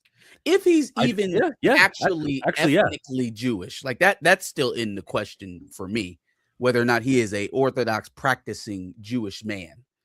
But leave that neither here or there. I'll never know that, and I'll never be able to confirm it or not. I 1000% believe he's a Zionist. I don't. I think that his lack of when it was time to, it was October of 2023. He didn't participate in any of that. He's never tried to push the agenda or anything like that. And I think that he's being shunned. I think that's what's going on there. So I do think he's for Palestine. You think he's being shunned by who? Anyone who's in charge of anything with ties to that place. Nah, I think if that was the case, he'd be gone. We wouldn't be looking at an Iceman. They would have buried him by now. If they had a reason for Drake to not be as popular as he is now, he wouldn't be. And without getting too conspiratorial about that, I think they have a direct line to decide whether or not he is that popular or he's not. Oh, there you go. Drake signed he did sign this letter pushing for a ceasefire 2023. He's dropping 3 albums at midnight. Cool. Calling for a ceasefire doesn't make you not a Zionist. Kamala Harris called for a ceasefire. I guess you're right in that sense, but there's enough that he hasn't done to further that Zio agenda that I don't know. Anyways, who cares? Back to where we are on the stream though. Fuck Drake and Iceman and 3 albums. Does he 3 albums that So yeah, that was the news according to Josh. He had an Iceman stream where he revealed that he's going to be releasing 3 albums. I don't give a fuck how many albums you are releasing. Play the shit people want to hear or go home, Roger. I don't want to hear nothing about the beef. I don't want to hear you dissing nobody. I don't want to hear about you shooting no guns. I don't want to hear about you spinning the block. I don't want to hear about you shutting nobody's city down or none of that shit. None of it is dead. You are a law-abiding citizen and you alert the authorities when you're accosted. We don't have anything else to talk about other than Hotline Bling ass music. Play that shit or don't play nothing at all. I didn't even like Hotline Bling, so please don't do that one. That's all I'm listening to from him from now on. Is Kiki, do you love me? I'm not, no more mob ties. No more, none of that shit. No more 10 bands, 50 bands, 100 bands. You better be making stripper music for the rest of your career or I'm turning it off. You're not a tough guy. You not. You are a litigious individual. 72 tracks is crazy. Oh, out of 72, you know, I was just 10 about of to them? add. I was about to add. Well, I don't know if you were going the same way I was going. Out of 72, how many are like good, hits? So y'all won't be covering the 72 tracks released. Oh, it's gonna be 3 albums released this weekend.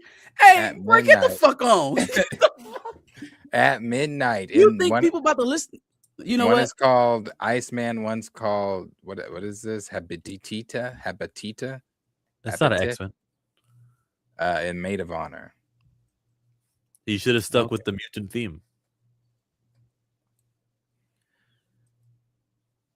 Iceman was what he played on the stream, but there's still another 2 albums. So he played the whole album on stream before it released. I think my boy is spiraling, y'all. I think he's spiraling. Why would you do that? The album releases in 40 minutes. Why would you do that? It releases in 40 minutes, so yeah. It's like we're almost there. It's coming right out. So okay. Now, so let me ask you this, Chill. If you were doing early previews for a movie, would it come out at 3 a.m. on Friday? Is that what you do it, or would you do it a day or two early, like Wednesday or Thursday? Oh, I don't know. I think they like Michael came out on Wednesday and Thursday. Yeah, why Before would that they used to do the midnight releases for Thursday night? Like this Dark is even Knight. beyond midnight release. This is like at 4 a.m. Friday morning. You could be the first one to see Iceman. We're getting close to the release. Hey, everyone what are you doing? If you're waiting to hear my album, you're that big of a fan, I'll probably stream it and present it to you, fan. Like, that's not bad. Hey, they're not watching Pantheon. The Drake fans are watching his stream. Okay. For all we know, he did this to avoid getting his album covered up. Like, if you thought Kendrick was going to drop over top of Iceman a few days later, let me just flood the zone with 2 more albums so he don't even think about doing it. I hope he does anyways. That'd be so nice.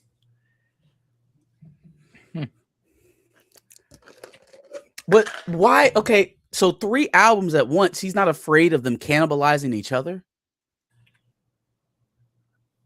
Yeah. Like, if you were going to sell 300K your first week on Iceman, what does that do to those numbers if you release 2 other albums for people to listen to? Maybe the built-in excuse is what he's looking for, so he doesn't have to deal with the shame of Iceman sold so little. Nah, it's because they did 3 albums anyways, though. When you could just combine the album sales. Yeah, I won't be doing that, Marte, but I will listen at some point so that I could talk about it on Sunday. You will listen to it. So will Joe Budden. So will everyone else who hates Drake. Jokes aside, sounds like he's trying to Frank Ocean himself out of the UMG. I know what that reference means. Yes, could be that. Maybe. I thought this was the last album under UMG though, so I'm still confused on the. Maybe he's got another deal. He's got another contract with the Canadian company. I think he does. I think Views from the Six was one of the Canadian albums that he's due. We can take this for what it is. It's another Drake hater along with me, but sounds like the initial listen for Iceman was a little bit underwhelming. So back to Punisher, because this was awful. We're gonna watch it one more time. It's like you trying to convince me that that's a real person doing that. think this is them testing the waters of AI. Yeah, Yeah. It looked like The Last of Us video game.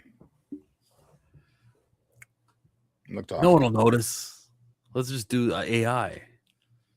We notice. PS1 graphics.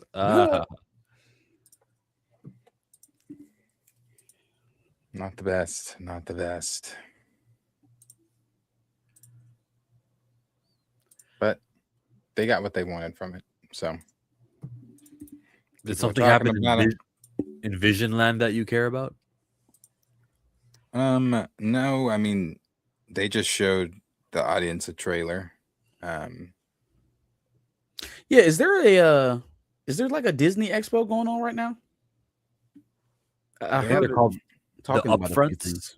They're Yeah, called the upfronts, that when they present things that they've got coming this year. yeah. They got a release date for Vision, October 14. That's a ways away, but okay. It does lead into Doomsday, so makes sense with the October. Oh. Now that's going to help it get some views there if it leads directly into Doomsday for sure. Weekly release or all at once? Weekly. I think they are very confident in this show. This is not Echo or Wonder what's- Man. Yeah. I think they're confident in this one. And again, I reading the description, I didn't like it. But then hearing somebody Josh was talking about it. He said he saw the trailer. I don't know how the hell he saw it, but he said he saw the trailer. And he said that he said his words, he said, as a Disney Plus Marvel hater, he's like, this might be shocking coming from my mouth. He said, but he said, they might be cooking with this one. He said, it looks good. So the visuals look great. He said, just looks really good. But I mean, outside of Agatha, this is now continuing where we left off with Vision and WandaVision, which was 6 years ago. But this is now continuing where we left off with Vision. That was the only other interesting part outside of the twins. Of WandaVision, Agatha didn't really need her own, but I enjoyed it nonetheless. But I think this is going to be interesting also. You know, his family, his android family is going to be in it. Jakasa's in it. Ultron is in it, both in human form and robot form. It's a father-son type of deal is what Bettany was on stage saying. Obviously, you know, with Ultron being the father to Vision. And Vision just trying to figure out who he is.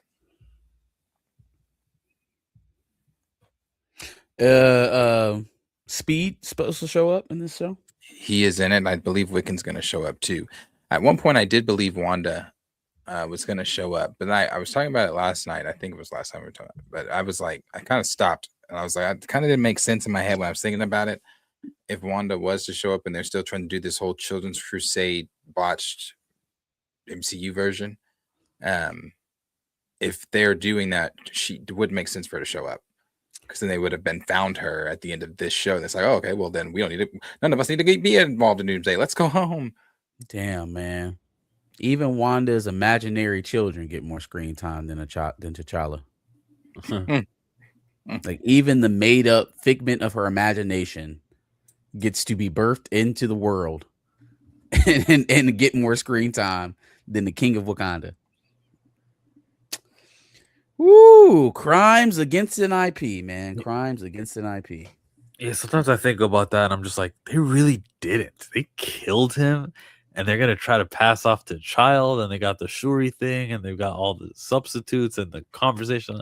Sometimes I just like think about that in the middle of my day and go, wow, we really have a $1 billion movie franchise that they And they decided, fucked enough it. money, that's okay.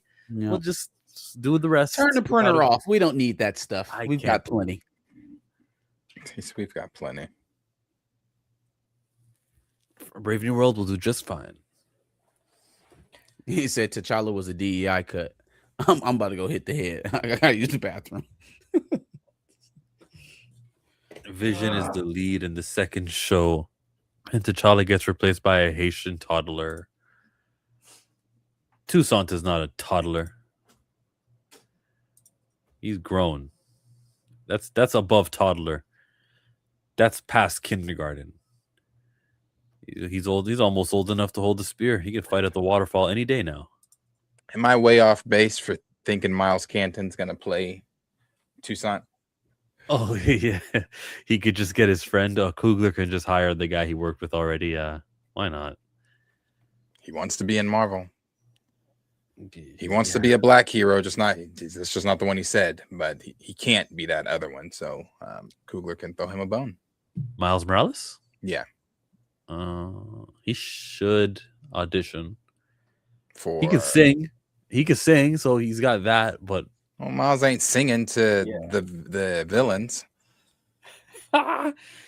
Stop right there, Thwip. You're stuck. You don't have good luck. That's gonna be the new thing. Then they'll put it in the comic books catchphrase, just like that. Miles needs a catchphrase. He doesn't have one. I'm gonna do my own thing. I guess that's his catchphrase. Some people say canon level event. I've seen people say that and use that on TikTok. So that's stuck. But what's Miles's catchphrase? And have one. No. He doesn't have one. But yeah. I seriously do. I really do think that, though. He already wants to be in Marvel. Sure, he's gonna marry Storm, and Storm's gonna be king like Valkyrie. That's in the source material, guys. You guys didn't read the comics? Yeah, that happens just like that. Marcus, let me ask you the same question.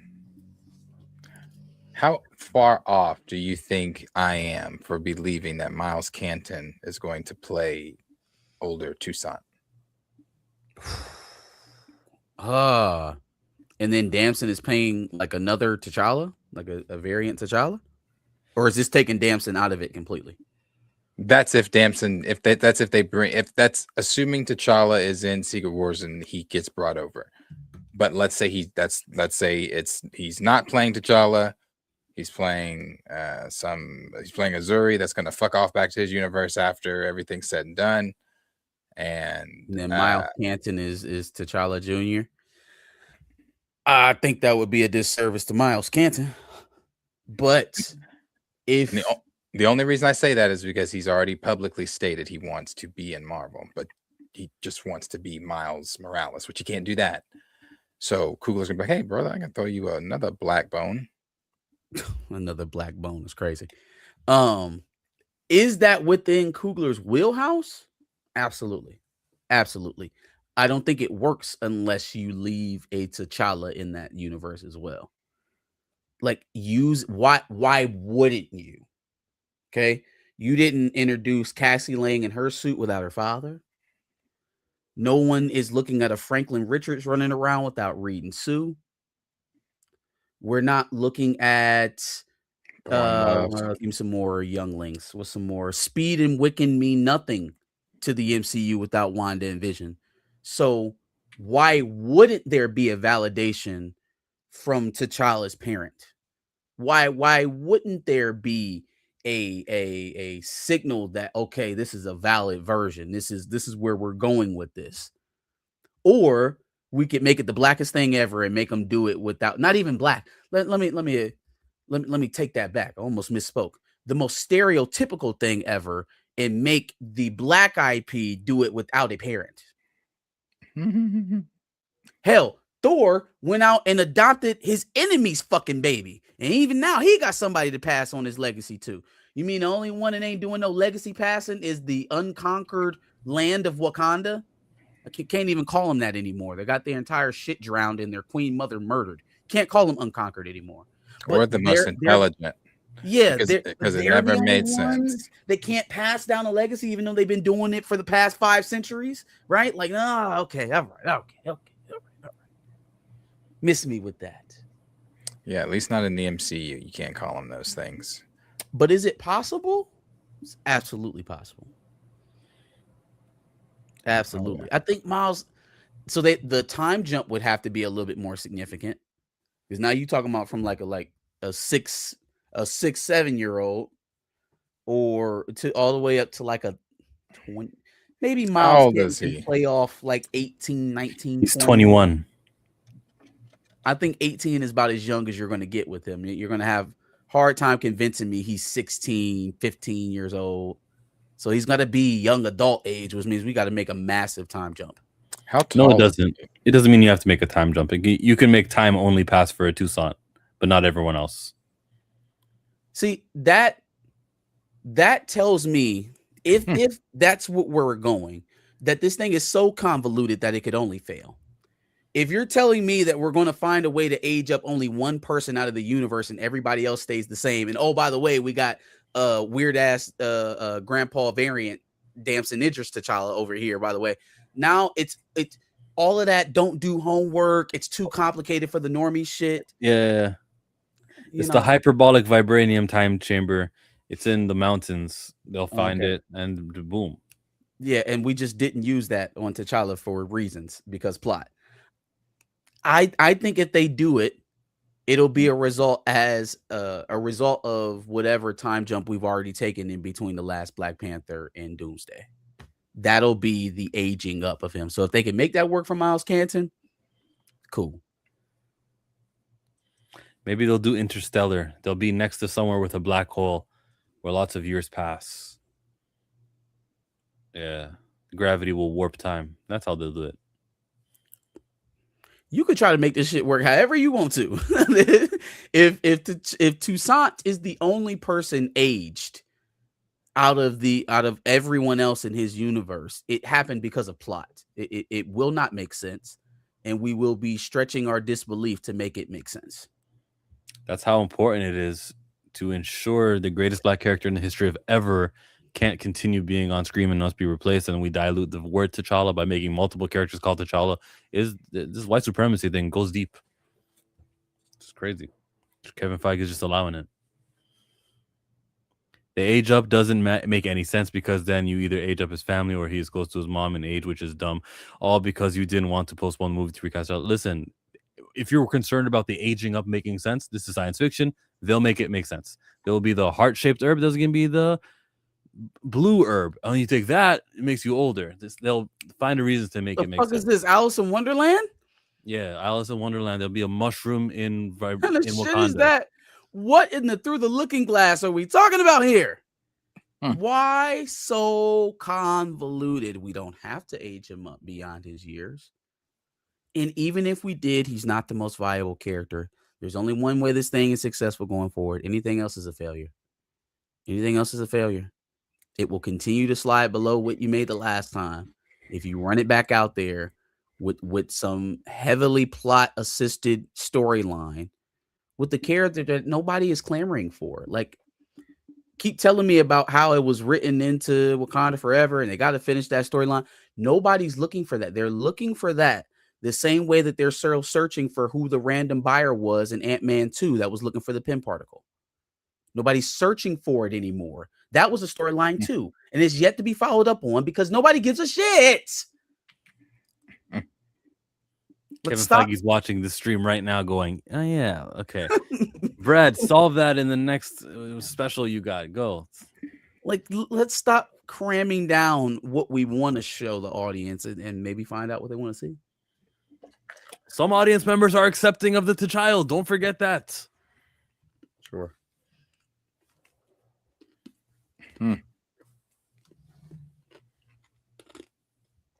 I don't know. He's got a kind of big head. Who you talking about? Miles Canton.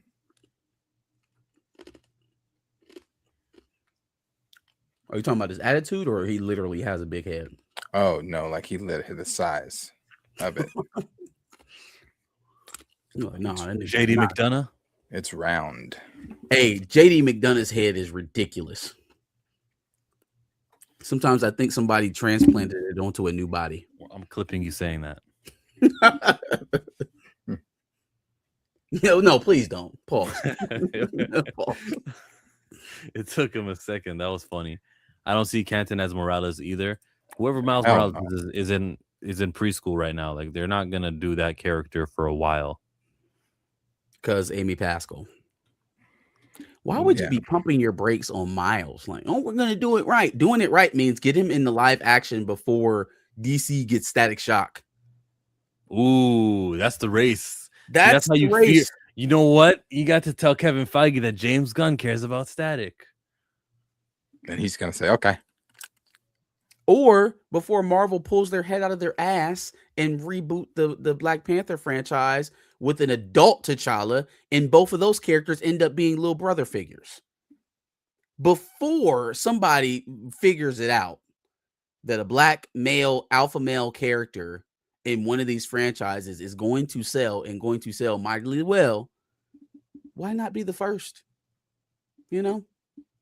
Why not be the first? Why not lead the brigade and wave the flag as the one who saw it, the one who had the forward vision? Because it's the same complaints that we have with DC. And Sony obviously still has not learned. It's like you have the keys. You can do what you want, but you want to do like that. How they said, okay, we're not gonna do villains because we learned our lesson. That wasn't great. So instead, now this is a little bit a better idea, but still, instead, we're just gonna do variants of Peter Parker. And then Now, granted, it's just like that's not again, that's better than the villains because it's still Spider-Man, I guess. But at the same time, it's like, why don't you just do Peter? And if I get because Peter's in the MCU, if you don't want to do that, then do Miles. Because that's the next most interesting one. You want to make money? I don't know that Ben Reilly is about to rake in money for you in viewership with Spider Noir. But you know what would? A live action Miles Morales series. Or not series, movie. Jessica Drew Spider-Woman. She's another hero that no one's checking for. But they're going to do that, I'm sure. They might have something with a Spider-Gwen movie. Didn't they cancel their Silk film? Yeah. Yeah, but Jessica Drew's higher profile than Silk is. And isn't Madam Web more high profile than both of them?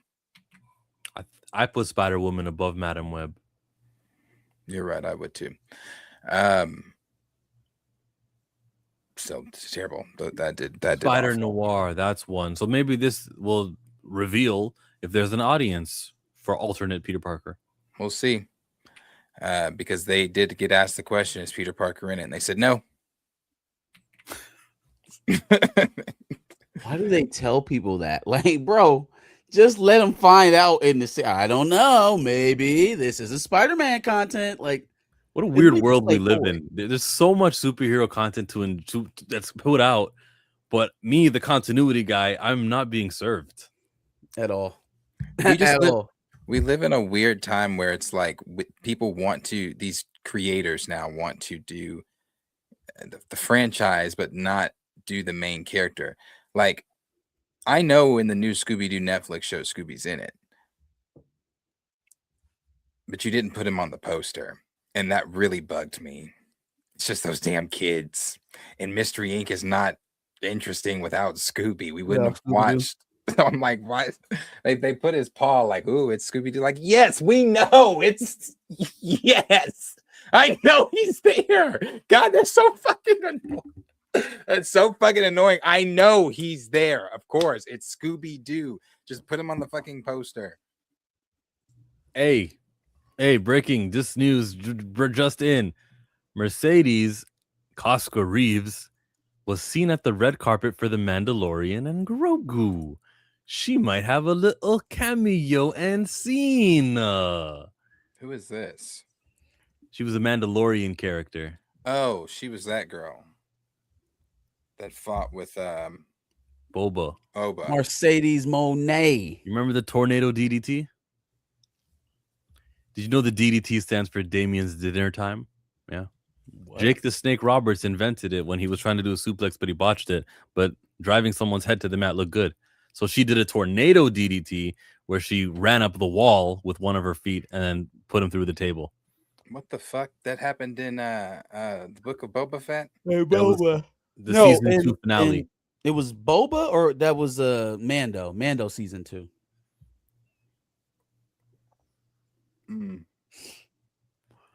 Chill knows wrestling. Sure do. Love it. Sasha Banks. CEO. So she's in this. The red carpet took part today. There was even a moment where we saw Grogu and he was on the red carpet and they were like using him in a very cool way. Here it is. Amazing. Say something. He's waving. Like, Why can't you do words? yeah, I thought it was cool.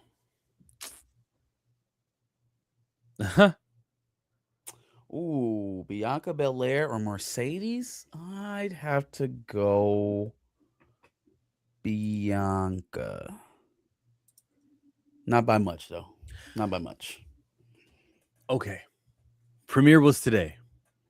Interviews have happened. Here for what? Grogu Mando? Yeah. When is that? Friday? Next Friday? Yeah, we're a week away.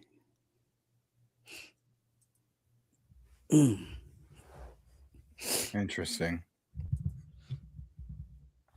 How much do you think this movie makes? Right now, they said it's tracking not quite Solo, but close.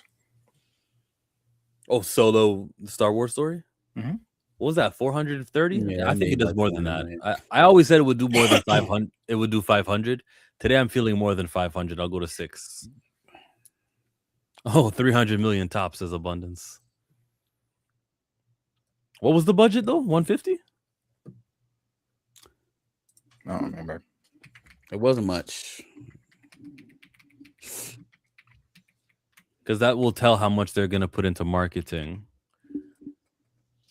Oh, It sits closer to 145 million. Yeah, I could easily see this thing raking in about $400 million. I could see it doing exactly what Solo did. Do you feel like it's the same amount of energy towards Mando Grogu as Solo? I don't. I think actually people were pretty excited about Solo before it came out. First of all, it was a Han Solo movie. You had Emilia Clarke in it in the height of the Game of Thrones era. I think at first you had Childish Gambino playing Lando Calrissian. Like there was some legitimate excitement around it to start with. The film had a horrible word of mouth. It had absolute terrible word of mouth. Well, it was absolutely good? Terrible. It's not as bad. I don't think it's as bad as like some people drag it to be, but it's not good. I anticipate this movie will be good. And look, he's already a proven character. Like people do like Mandalorian and Grogu. You know, Han was voted the most popular character in Star Wars. Shout out to Han Solo. I don't think more popular than Luke. He was by who? He was. I don't know. Let me see. Let me find that. I just saw that a few days ago. That's what website had the poll, or was it even before websites? Like that's hard to believe. Like, is this like one of those Family Feuds? Who was the most handsome? Survey says, and then the number one answer was Han Solo. Yeah. Well, I don't remember. Let me see. I'm trying to find it because when I saw it, I said, "How is he more popular than Vader?" But because I don't think if Han showed up in Maul, it would have been the same reaction. Or Aya Sakura. Ayla Sakura? The Twi'lek, the blue one. Ayla Sakura. Ayla. Yeah. Mando Grogu. I don't know. I really don't know what the movie does. I still don't know what it's about. I think it's Stinky. just really, it's about Stinky. I think it's really just going to be a side quest. Cameos? You gotta do the cameos. I mean, but what cameos are you doing that like that are like who's Luke. here? Luke is the big one, but we've done it before. Luke's not showing up in Mando Grogu. Luke and Boba. Boba Fett could be a cameo appearance, right? Who else we got in this era? Ahsoka. Thrawn, Ahsoka. Ahsoka could show up. That would be a cool cameo. There we go. If they do one of those, I'll say that's a cameo. They kept that hidden. So, with Ahsoka, so I watched Josh's stream this morning because his thumbnail was crazy and it was like, oh, Dave's big plan. He doesn't talk about Star Wars much because he's checked out. So he says that he talked to his good Star Wars source and told him. So you remember that a few weeks ago, last week or whenever, we saw that Geeks and Gamers deal where they were saying that the sequel trilogy is going to get retconned or whatever. We did see that. Huh? So not necessarily that. It's not so much getting retconned, but I guess there was a meeting at Lucasfilm last week with the heads over at Disney, so the new president and X, Y, and Z. And I guess within that meeting, they were talking about what they want to do and Dave's plan and X, Y, and Z. And I guess that is why Ahsoka has been delayed. One, because they are changing things, fixing things, doing some more VF work, blah, blah, blah. And they are still doing the crossover movie is what his source told him, but it's being fixed and changed to add more of, I guess, the Skywalkers. I guess Leia, Luke. So it's still supposed to be that heir. Thrawn is still the big bad. It's still that heir to the Empire deal that he was going to do or I guess he's still doing that heir to the Empire deal, blah, blah, blah. But it's, I guess, also Josh said it's now that he said this was part of speculation on his part. He said his source did not tell him this. He said his speculation. I do believe this. I believe it because of Maul.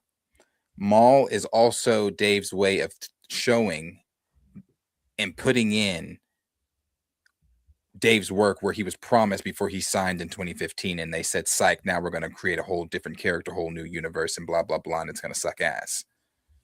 They promised George to do his story, and George's story was with Maul and Talon and blah, blah, blah, blah, blah. So even though the sequel trilogy is blocking him from being able to do that, because he's not just gonna, and I'm gonna get, this is what Josh's speculation is. Now the Maul part is my speculation, but my speculation is just that he put Maul in there he's doing that because that's what George wanted.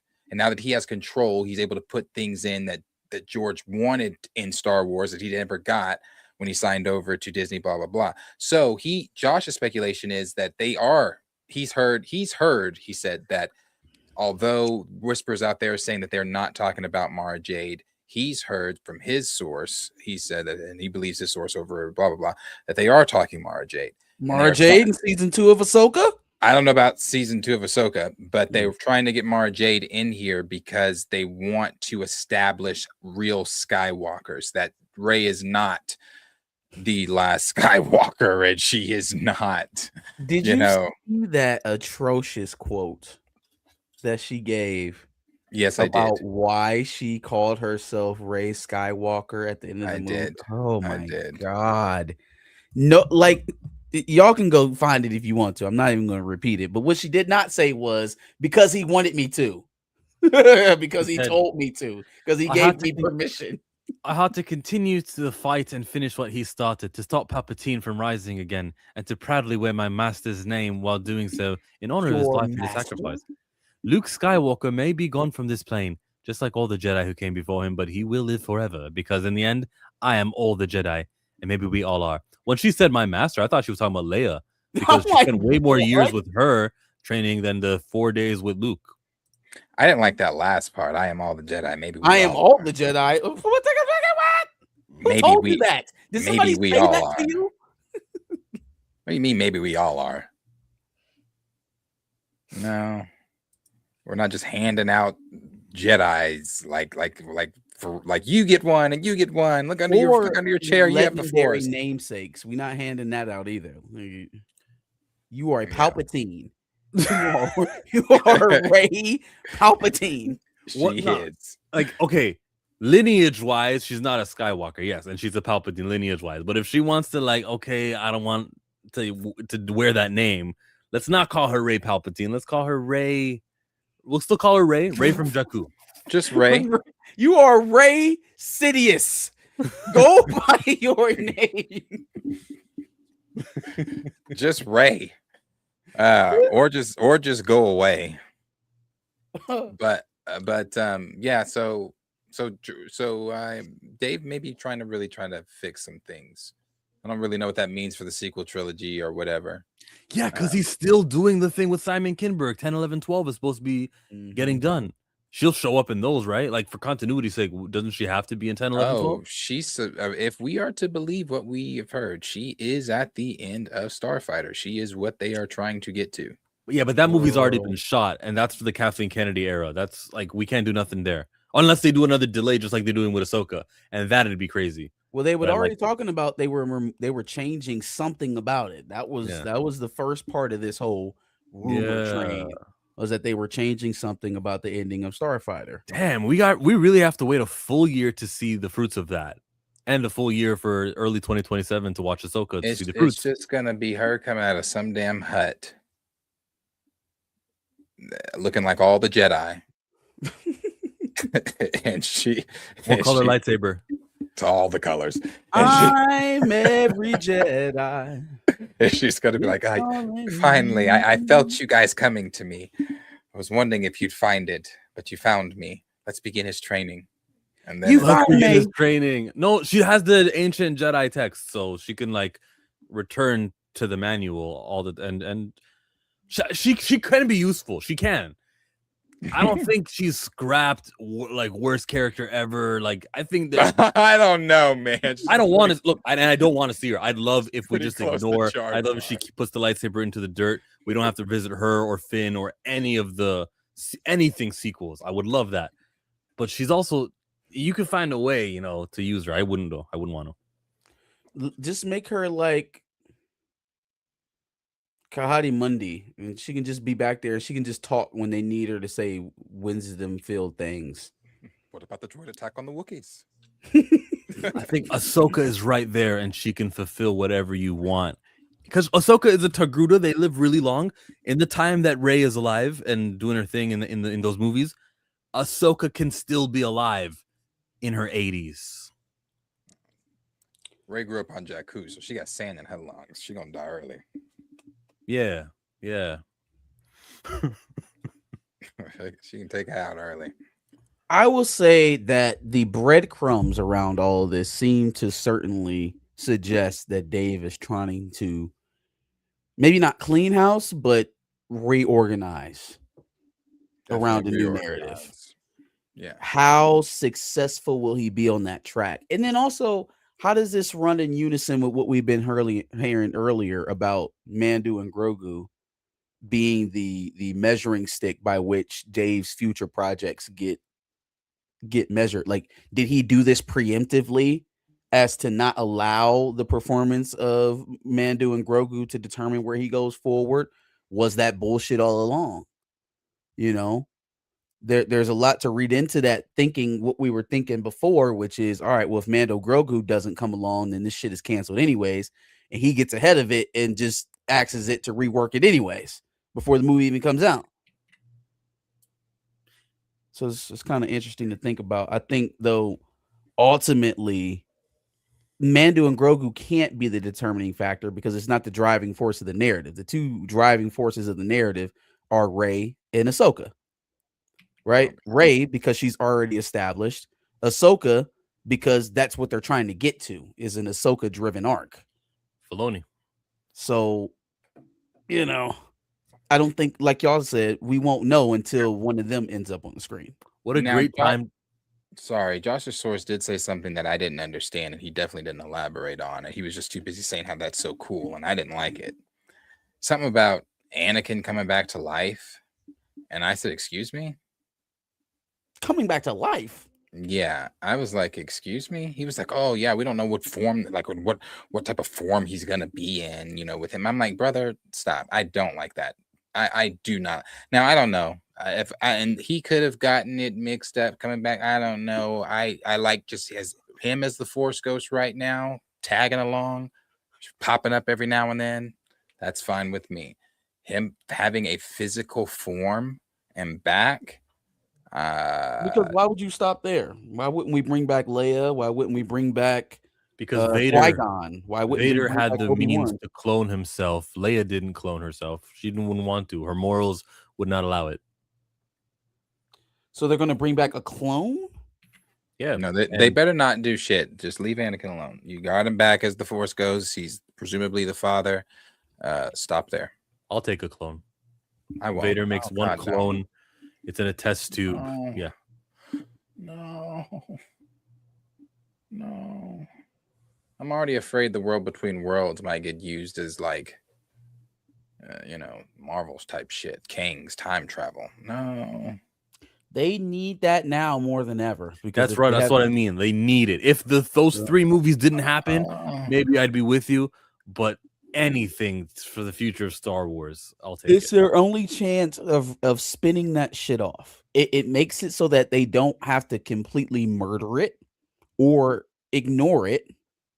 Well, no, it is ignoring it. They would apt to just ignore it rather than going through the painstaking trouble of retconning it. And in that way, it serves all interests. Dave, I don't think wants to continue down the Rey path, but it also doesn't undo Kathleen's work. It just freezes it in stasis where you left it. It literally halts it right where you left it.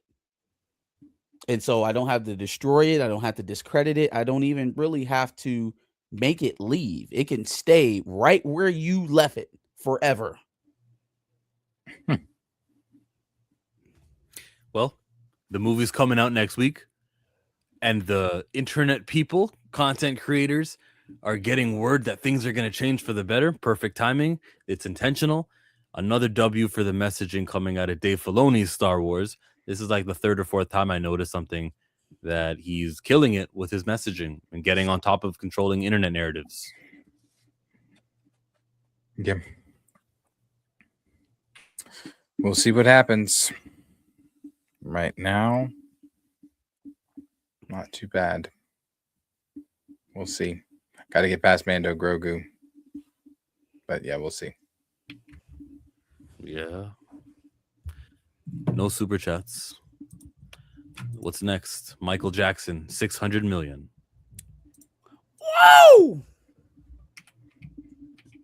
600 million.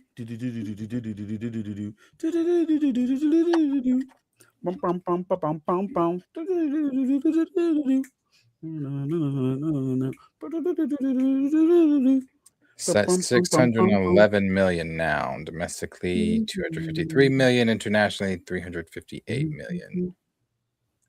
When does it open in Korea? Goes back to IMAX this weekend. I was about to say, and we getting a re-release on IMAX? They're doing the 4-hour re-release? Oh no, they're taking Mortal Kombat's place. Sounds like Mortal Kombat isn't performing all that well. So. I feel so sorry for Mortal Kombat fans, but whatever, bro. Street Fighter's out here. Video game movies are doing well enough. Well, back to Michael. So 600 million in under a month. Woo-wee! We about to beat the brakes off of Bohemian Rhapsody. I'm so glad I stood where I was sitting. And I was like, you know what? I smell $1.1 billion. Because here it comes, folks. Because here it comes. Set to become the highest grossing biopic of all time. Who's surprised? Raise your hands. Raise your hands. Who's surprised? Bohemian Rhapsody with $911 million. It already surpassed. Go ahead.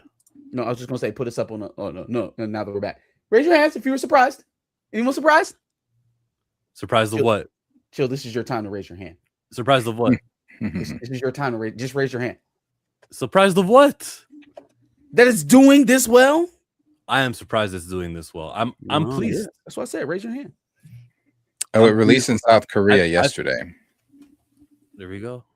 Korea gave what, 50 million to Bohemian. You would expect that it does the same. I expected Korea to show up regardless. Maybe not. Like, I knew China wouldn't show up, but Korea, they're gonna show up with numbers more than 30 million, unlike China. Then it releases in Japan on the 12th. Does Japan have a Mandalorian and Grogu release next week? I'm not sure.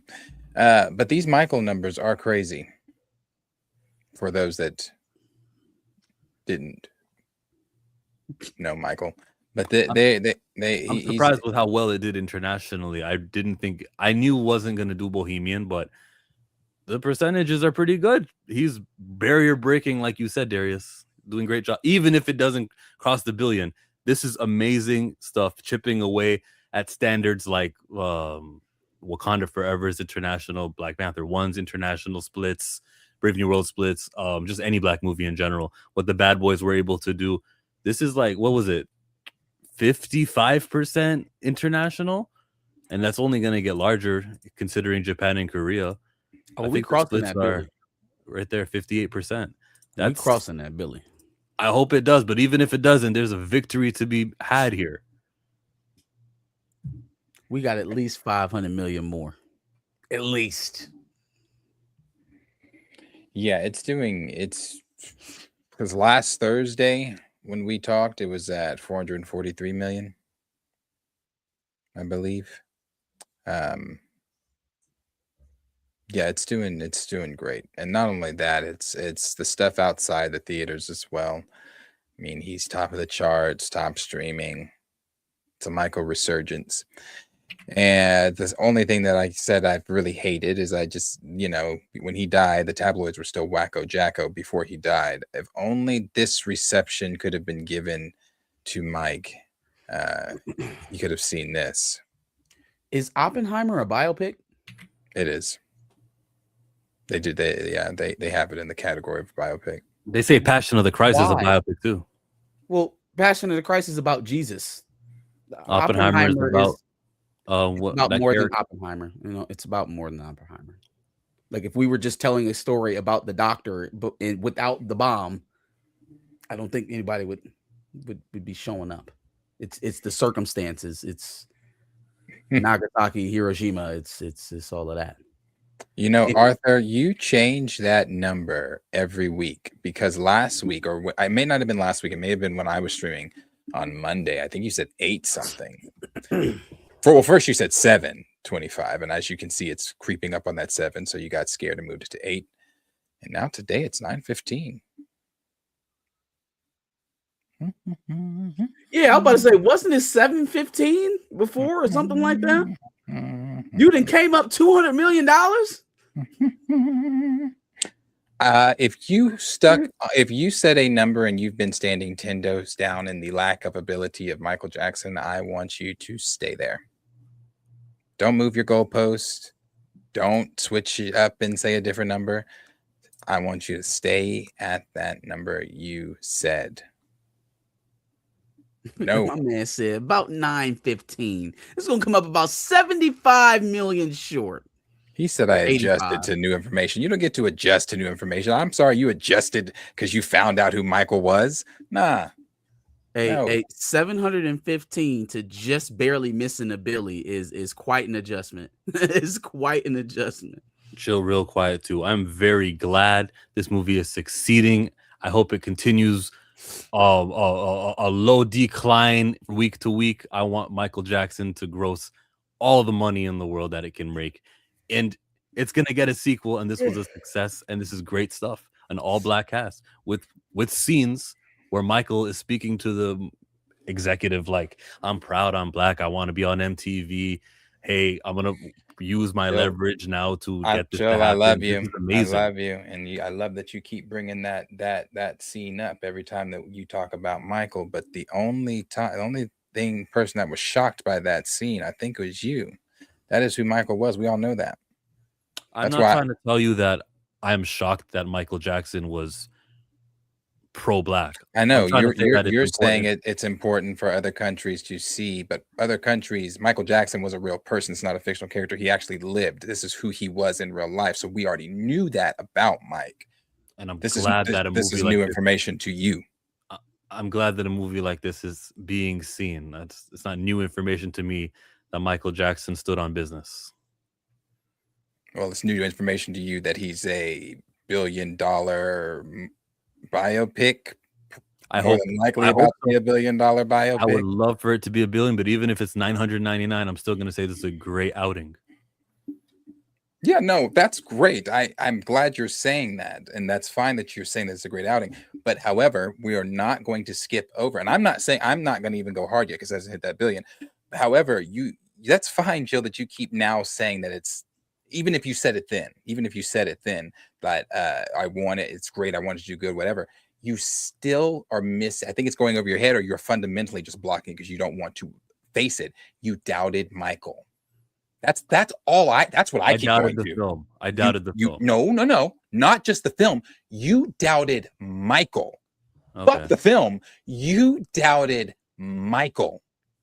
Every time we talked about it, and we talked about Michael's international star power, Michael's just overall global star power, you doubted Michael. So that's great that today you are now saying, it's great, I want to do good, I want people to see that Michael and Scene saying these things and representing black folks, that's great. But you doubted Michael.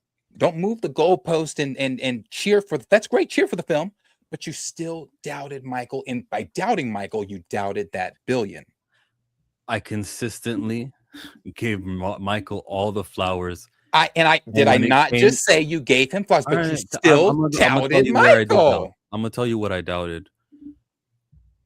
I looked at box office patterns of international audiences coming through for black movies. I looked at Jafar Jackson, who was not Michael Jackson. Doesn't matter. Okay, well, that's what I did do. Rami Malek is not Freddie Mercury. Rami Malek is not Freddie Mercury. So how do you equate that? I mean, I don't understand. All right, hey, when this is all said and done, and it has more money than what Bohemian Rhapsody performed internationally, then we get to go, yeah. Yeah, but okay, skip what you just said. Let's go back to what you said originally. You said Jafar is not Michael. Rami Malek is not Freddie Mercury. Yeah. Yeah, Rami Malek is not Freddie Mercury. You realize when we do these biopics, we're doing them over dead folks. Okay, so let's go to Straight Outta Compton. They are not. That wasn't easy. You're right. But that movie had a poor international performance compared to something like Bohemian. If you look at the splits there, you'll see. Yeah, the international audience, whatever. But still, the people went to see those movies based on these actors playing them or whatever, because these biopics are not, you're not going to get obviously the real person in them because they're dead. So they know they're going to see Jafar. They know it's not Michael. But that's not stopping people from going to see a biopic. So lots of people are seeing this biopic, and even if it does make $1 billion or not, guys, this is already a success and it's already a win. It is already that is not the point. We understand that. Yeah, we know it's a success. We know that. What am I saying incorrectly right now? Because I love Michael Jackson. I want. We get that. No. I only took exception with that last part. Is that we can get off of it now because it's already crossed the finish line and it's done well. We were very clear about the billion. What we thought the finish line was, especially me. I was explicitly clear about where I thought this film was going to end. I put a very direct number on it. So no, we're not there, especially since there were so many people who felt like it may have a run that extended past 500 million, 600 million, but never gave it the stamp of this film is making $1 billion. You're right.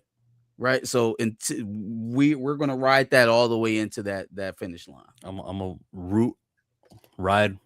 I'm going to say, yeah, let's do it. All $1 billion, all aboard. I hope they do the 4 hour cut that Nia Long is looking for. I want to see that again. I'd go back. That's still not it though. We are all in agreement and glad that you, I guess, are saying that you hope that the film does good and Michael crosses, that Michael breaks the barriers and this and that. but I want you to address you doubting Michael. Okay, because I didn't doubt Michael. I doubted Chill. foreign audiences, Jafar Jackson. That is doubting him though. By you doubting foreign audience, you are doubting his star power. You are doubting his ability to draw in a crowd, which is something he always did.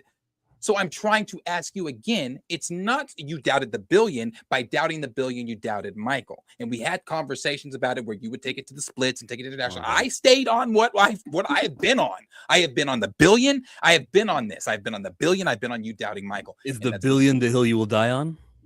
Oh yeah, because I know who Michael Jackson is. I mean, have you not been watching the 3 weeks or under a month it's been in theaters and what he's been doing? Can we table all of these conversations until the billion happens? Yeah, that's why I said I'm really not going that hard on it then. But every time you keep saying, oh, it's doing good, I want you to remember, even though you're saying that, this was not your tone 3 weeks ago. 3 weeks ago, you kept doubting Michael Jackson. You might be happy that it's doing good now, and that's great. I'm glad. You might be understanding and happy that other countries get to see Michael say things pro-black, and that's good. However, your goalpost was that you doubted him by doubting that billion. Okay. By by you saying you doubted the international audience. I'm just trying to not interrupt you. I could, but I wanted you to finish your statement. Go ahead. Go ahead, please. That I consistently rooted for the movie. Even 3 weeks ago, before the movie had come out, I would say things like, I want to be wrong about this. I do want the movie to succeed. There's no goalpost moving at all. If you interpret me doubting Michael Jackson as doubting the movie, therefore I doubted the human being who was born in the 60s and died in 2009, like that human being, if you think I doubted him, if that's how you interpret that, I accept your opinion on that. I disagree with it, but I understand what you mean. It's not how I interpret it. It's what you said. You said that he won't do these numbers internationally. You said internationally, I don't see him doing those numbers. You died on that hill. Darius, it didn't perform the way Bohemian did internationally. But Chillmonger, my thing, as I keep telling you, from day one, we first brought this up, you were the only one talking about splits and international. I said $1 billion. You still doubted that, but you doubted that as well. You're right. Let's get to the billion. So you doubted the $1 billion. And again, by doubting the billion, you're doubting Michael Jackson. And not only doubting Michael Jackson, you said the international audience won't show up or whatever. That's again doubting his star power. All right. And when it hits $1 billion, then the doubt was unwarranted. Chill. That's cool. When it hits $1 billion. The point I'm making though is you keep saying I want you to sit in what you were sitting in 3 weeks ago, because you now keep saying, if it does good, it's doing good. I wanted to, and I know you did.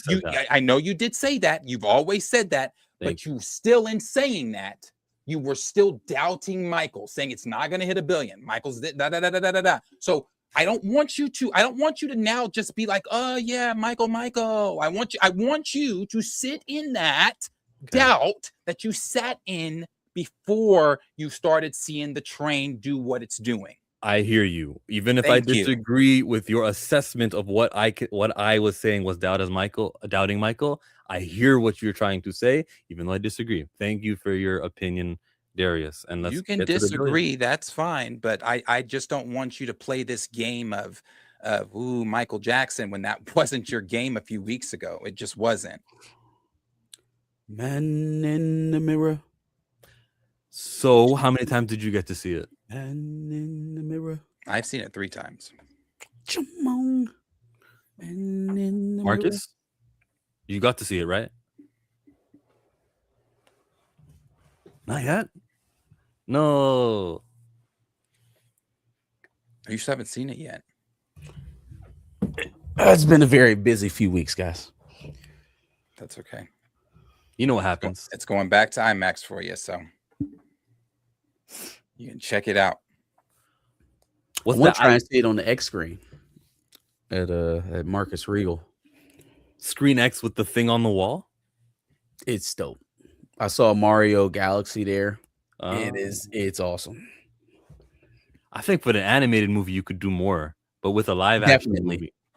I expected for this move, for the Michael movie, to be on more of the like the performances, like when he's in the arena. I feel like that shit is going to feel like you're actually in a concert. So that's what I want to do. Yeah, definitely the concert feel. Just leave me alone. There you go, Super Saiyan. When it comes to Michael, I do, there you brother. go, Super Saiyan I on a do. weekly basis. It could be Michael, it could be Arthur, it could be No, but Michael is one of the topics where I will physically, I might put hands on you if we're in person. Like I do I'm not. glad we're not in person. I do not play about On Mike. site? Like I don't play about Mike. I just don't. I don't play about Mike. I don't know the man. Never met the man. I would take a bullet. Man, I don't play about Mike. I just don't. Man, I don't play about Mike so much. One time I posted a Facebook stats about him. I told in the Facebook stats, I put parentheses at the end. No funny comments. Somebody came up with funny comments, cussed him out, blah, blah, blah, ended the friendship. I don't play about Mike. I don't play about Mike. if this is how he act about Mike, I can only imagine how he get about Nikki. Not no more. Don't you disrespect the Hiragoshu Habajuku. Oh, my bad. The Harajuku Barbie. Yeah, man. What's the news on the sequel? I mean, it's hard to say. Do they got to write a script? Because, I mean, they're just going to retell his life. But should they pace it to where there will be a third film also? Because like, people want it badly. When do they film the sequel? I think they've already got a lot of the footage. Like I'm sure we'll see the Grammys stuff that we didn't see. That they've got pictures and footage of that was in the trailers, wasn't it? They've already got some of the Bad tour done and filmed. Seen some of the behind the scenes stuff of him from the Dangerous era.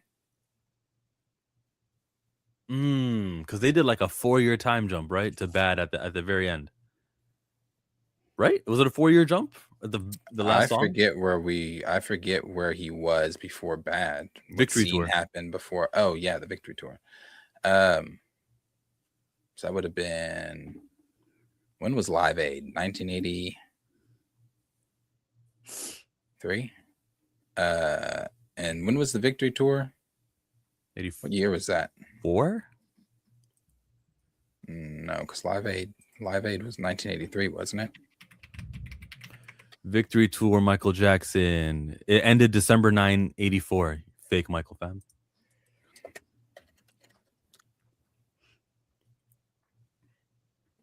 My internet is just the same as yours.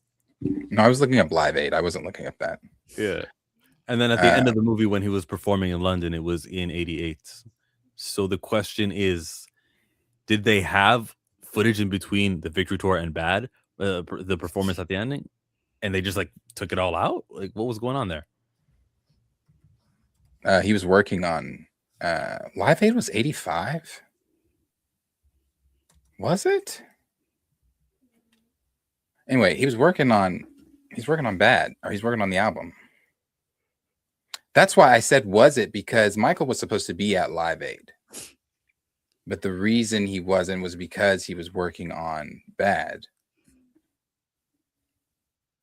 But if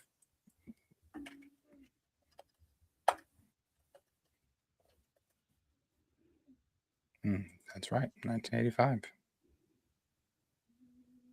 Anyway, working on the album should have been. That's what it would have been. Been locked up in his home studio working on that album.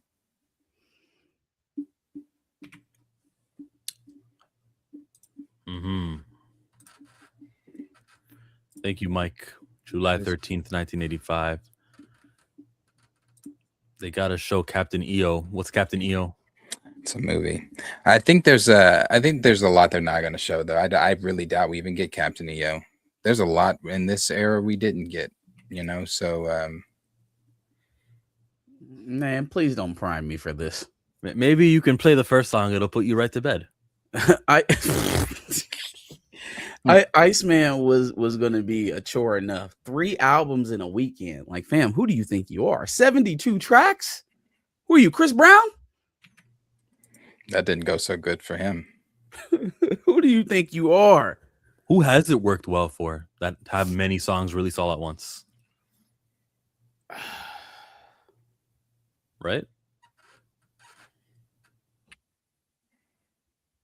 Maybe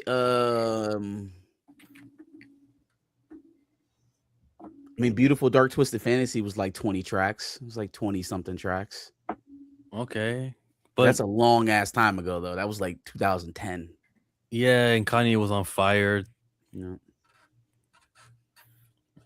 So yeah, hasn't really been a success to go 70 songs, but it is what it is. That's Aubrey Graham for you, the Iceman, the streamer, the dreamer, the Degrassi, former childhood actor, and that is all I will ever see him as. I'm chill and I'm out. Go subscribe. I got short form content that I need to edit, but I got lots of it. And you know, the Dakota Incident is a comic book that you guys should be picking up from your shops right about now. A lot of shops haven't sold out. People are pre-ordering. Subscribe. It's not good from what I hear. I haven't listened to it. Heard one song. It's not him. That one song just not him. He's trying to be something he's not. Maybe he's trying something new. He on tour with Usher, y'all. He's good. Let him go through his ups and downs. Yeah, he's fine. Yeah, I won't be live tomorrow. We know that. You guys know on Friday, but I'll be live on Monday. Back Monday to talk more stuff. You guys can catch me on Sunday at 4:30. As always, I'll be there. Yeah, he's got hits. He's Chris Brown. Oh boy, a Drake dance album. Now see, that's what I want to hear. That's what we showed up for. We ain't show up for the tough shit. Play that ass shaking music. Come on, where's Sexy Red at? Yeah, bitch. Yeah, bitch. I'm over her. Hey, I've been watching y'all every single time on Thursday and Friday because I swear to God, y'all switch up every now and then. But rock out. I'm fucking with it. I'm out. Thank you, Josh. Appreciate it. I know.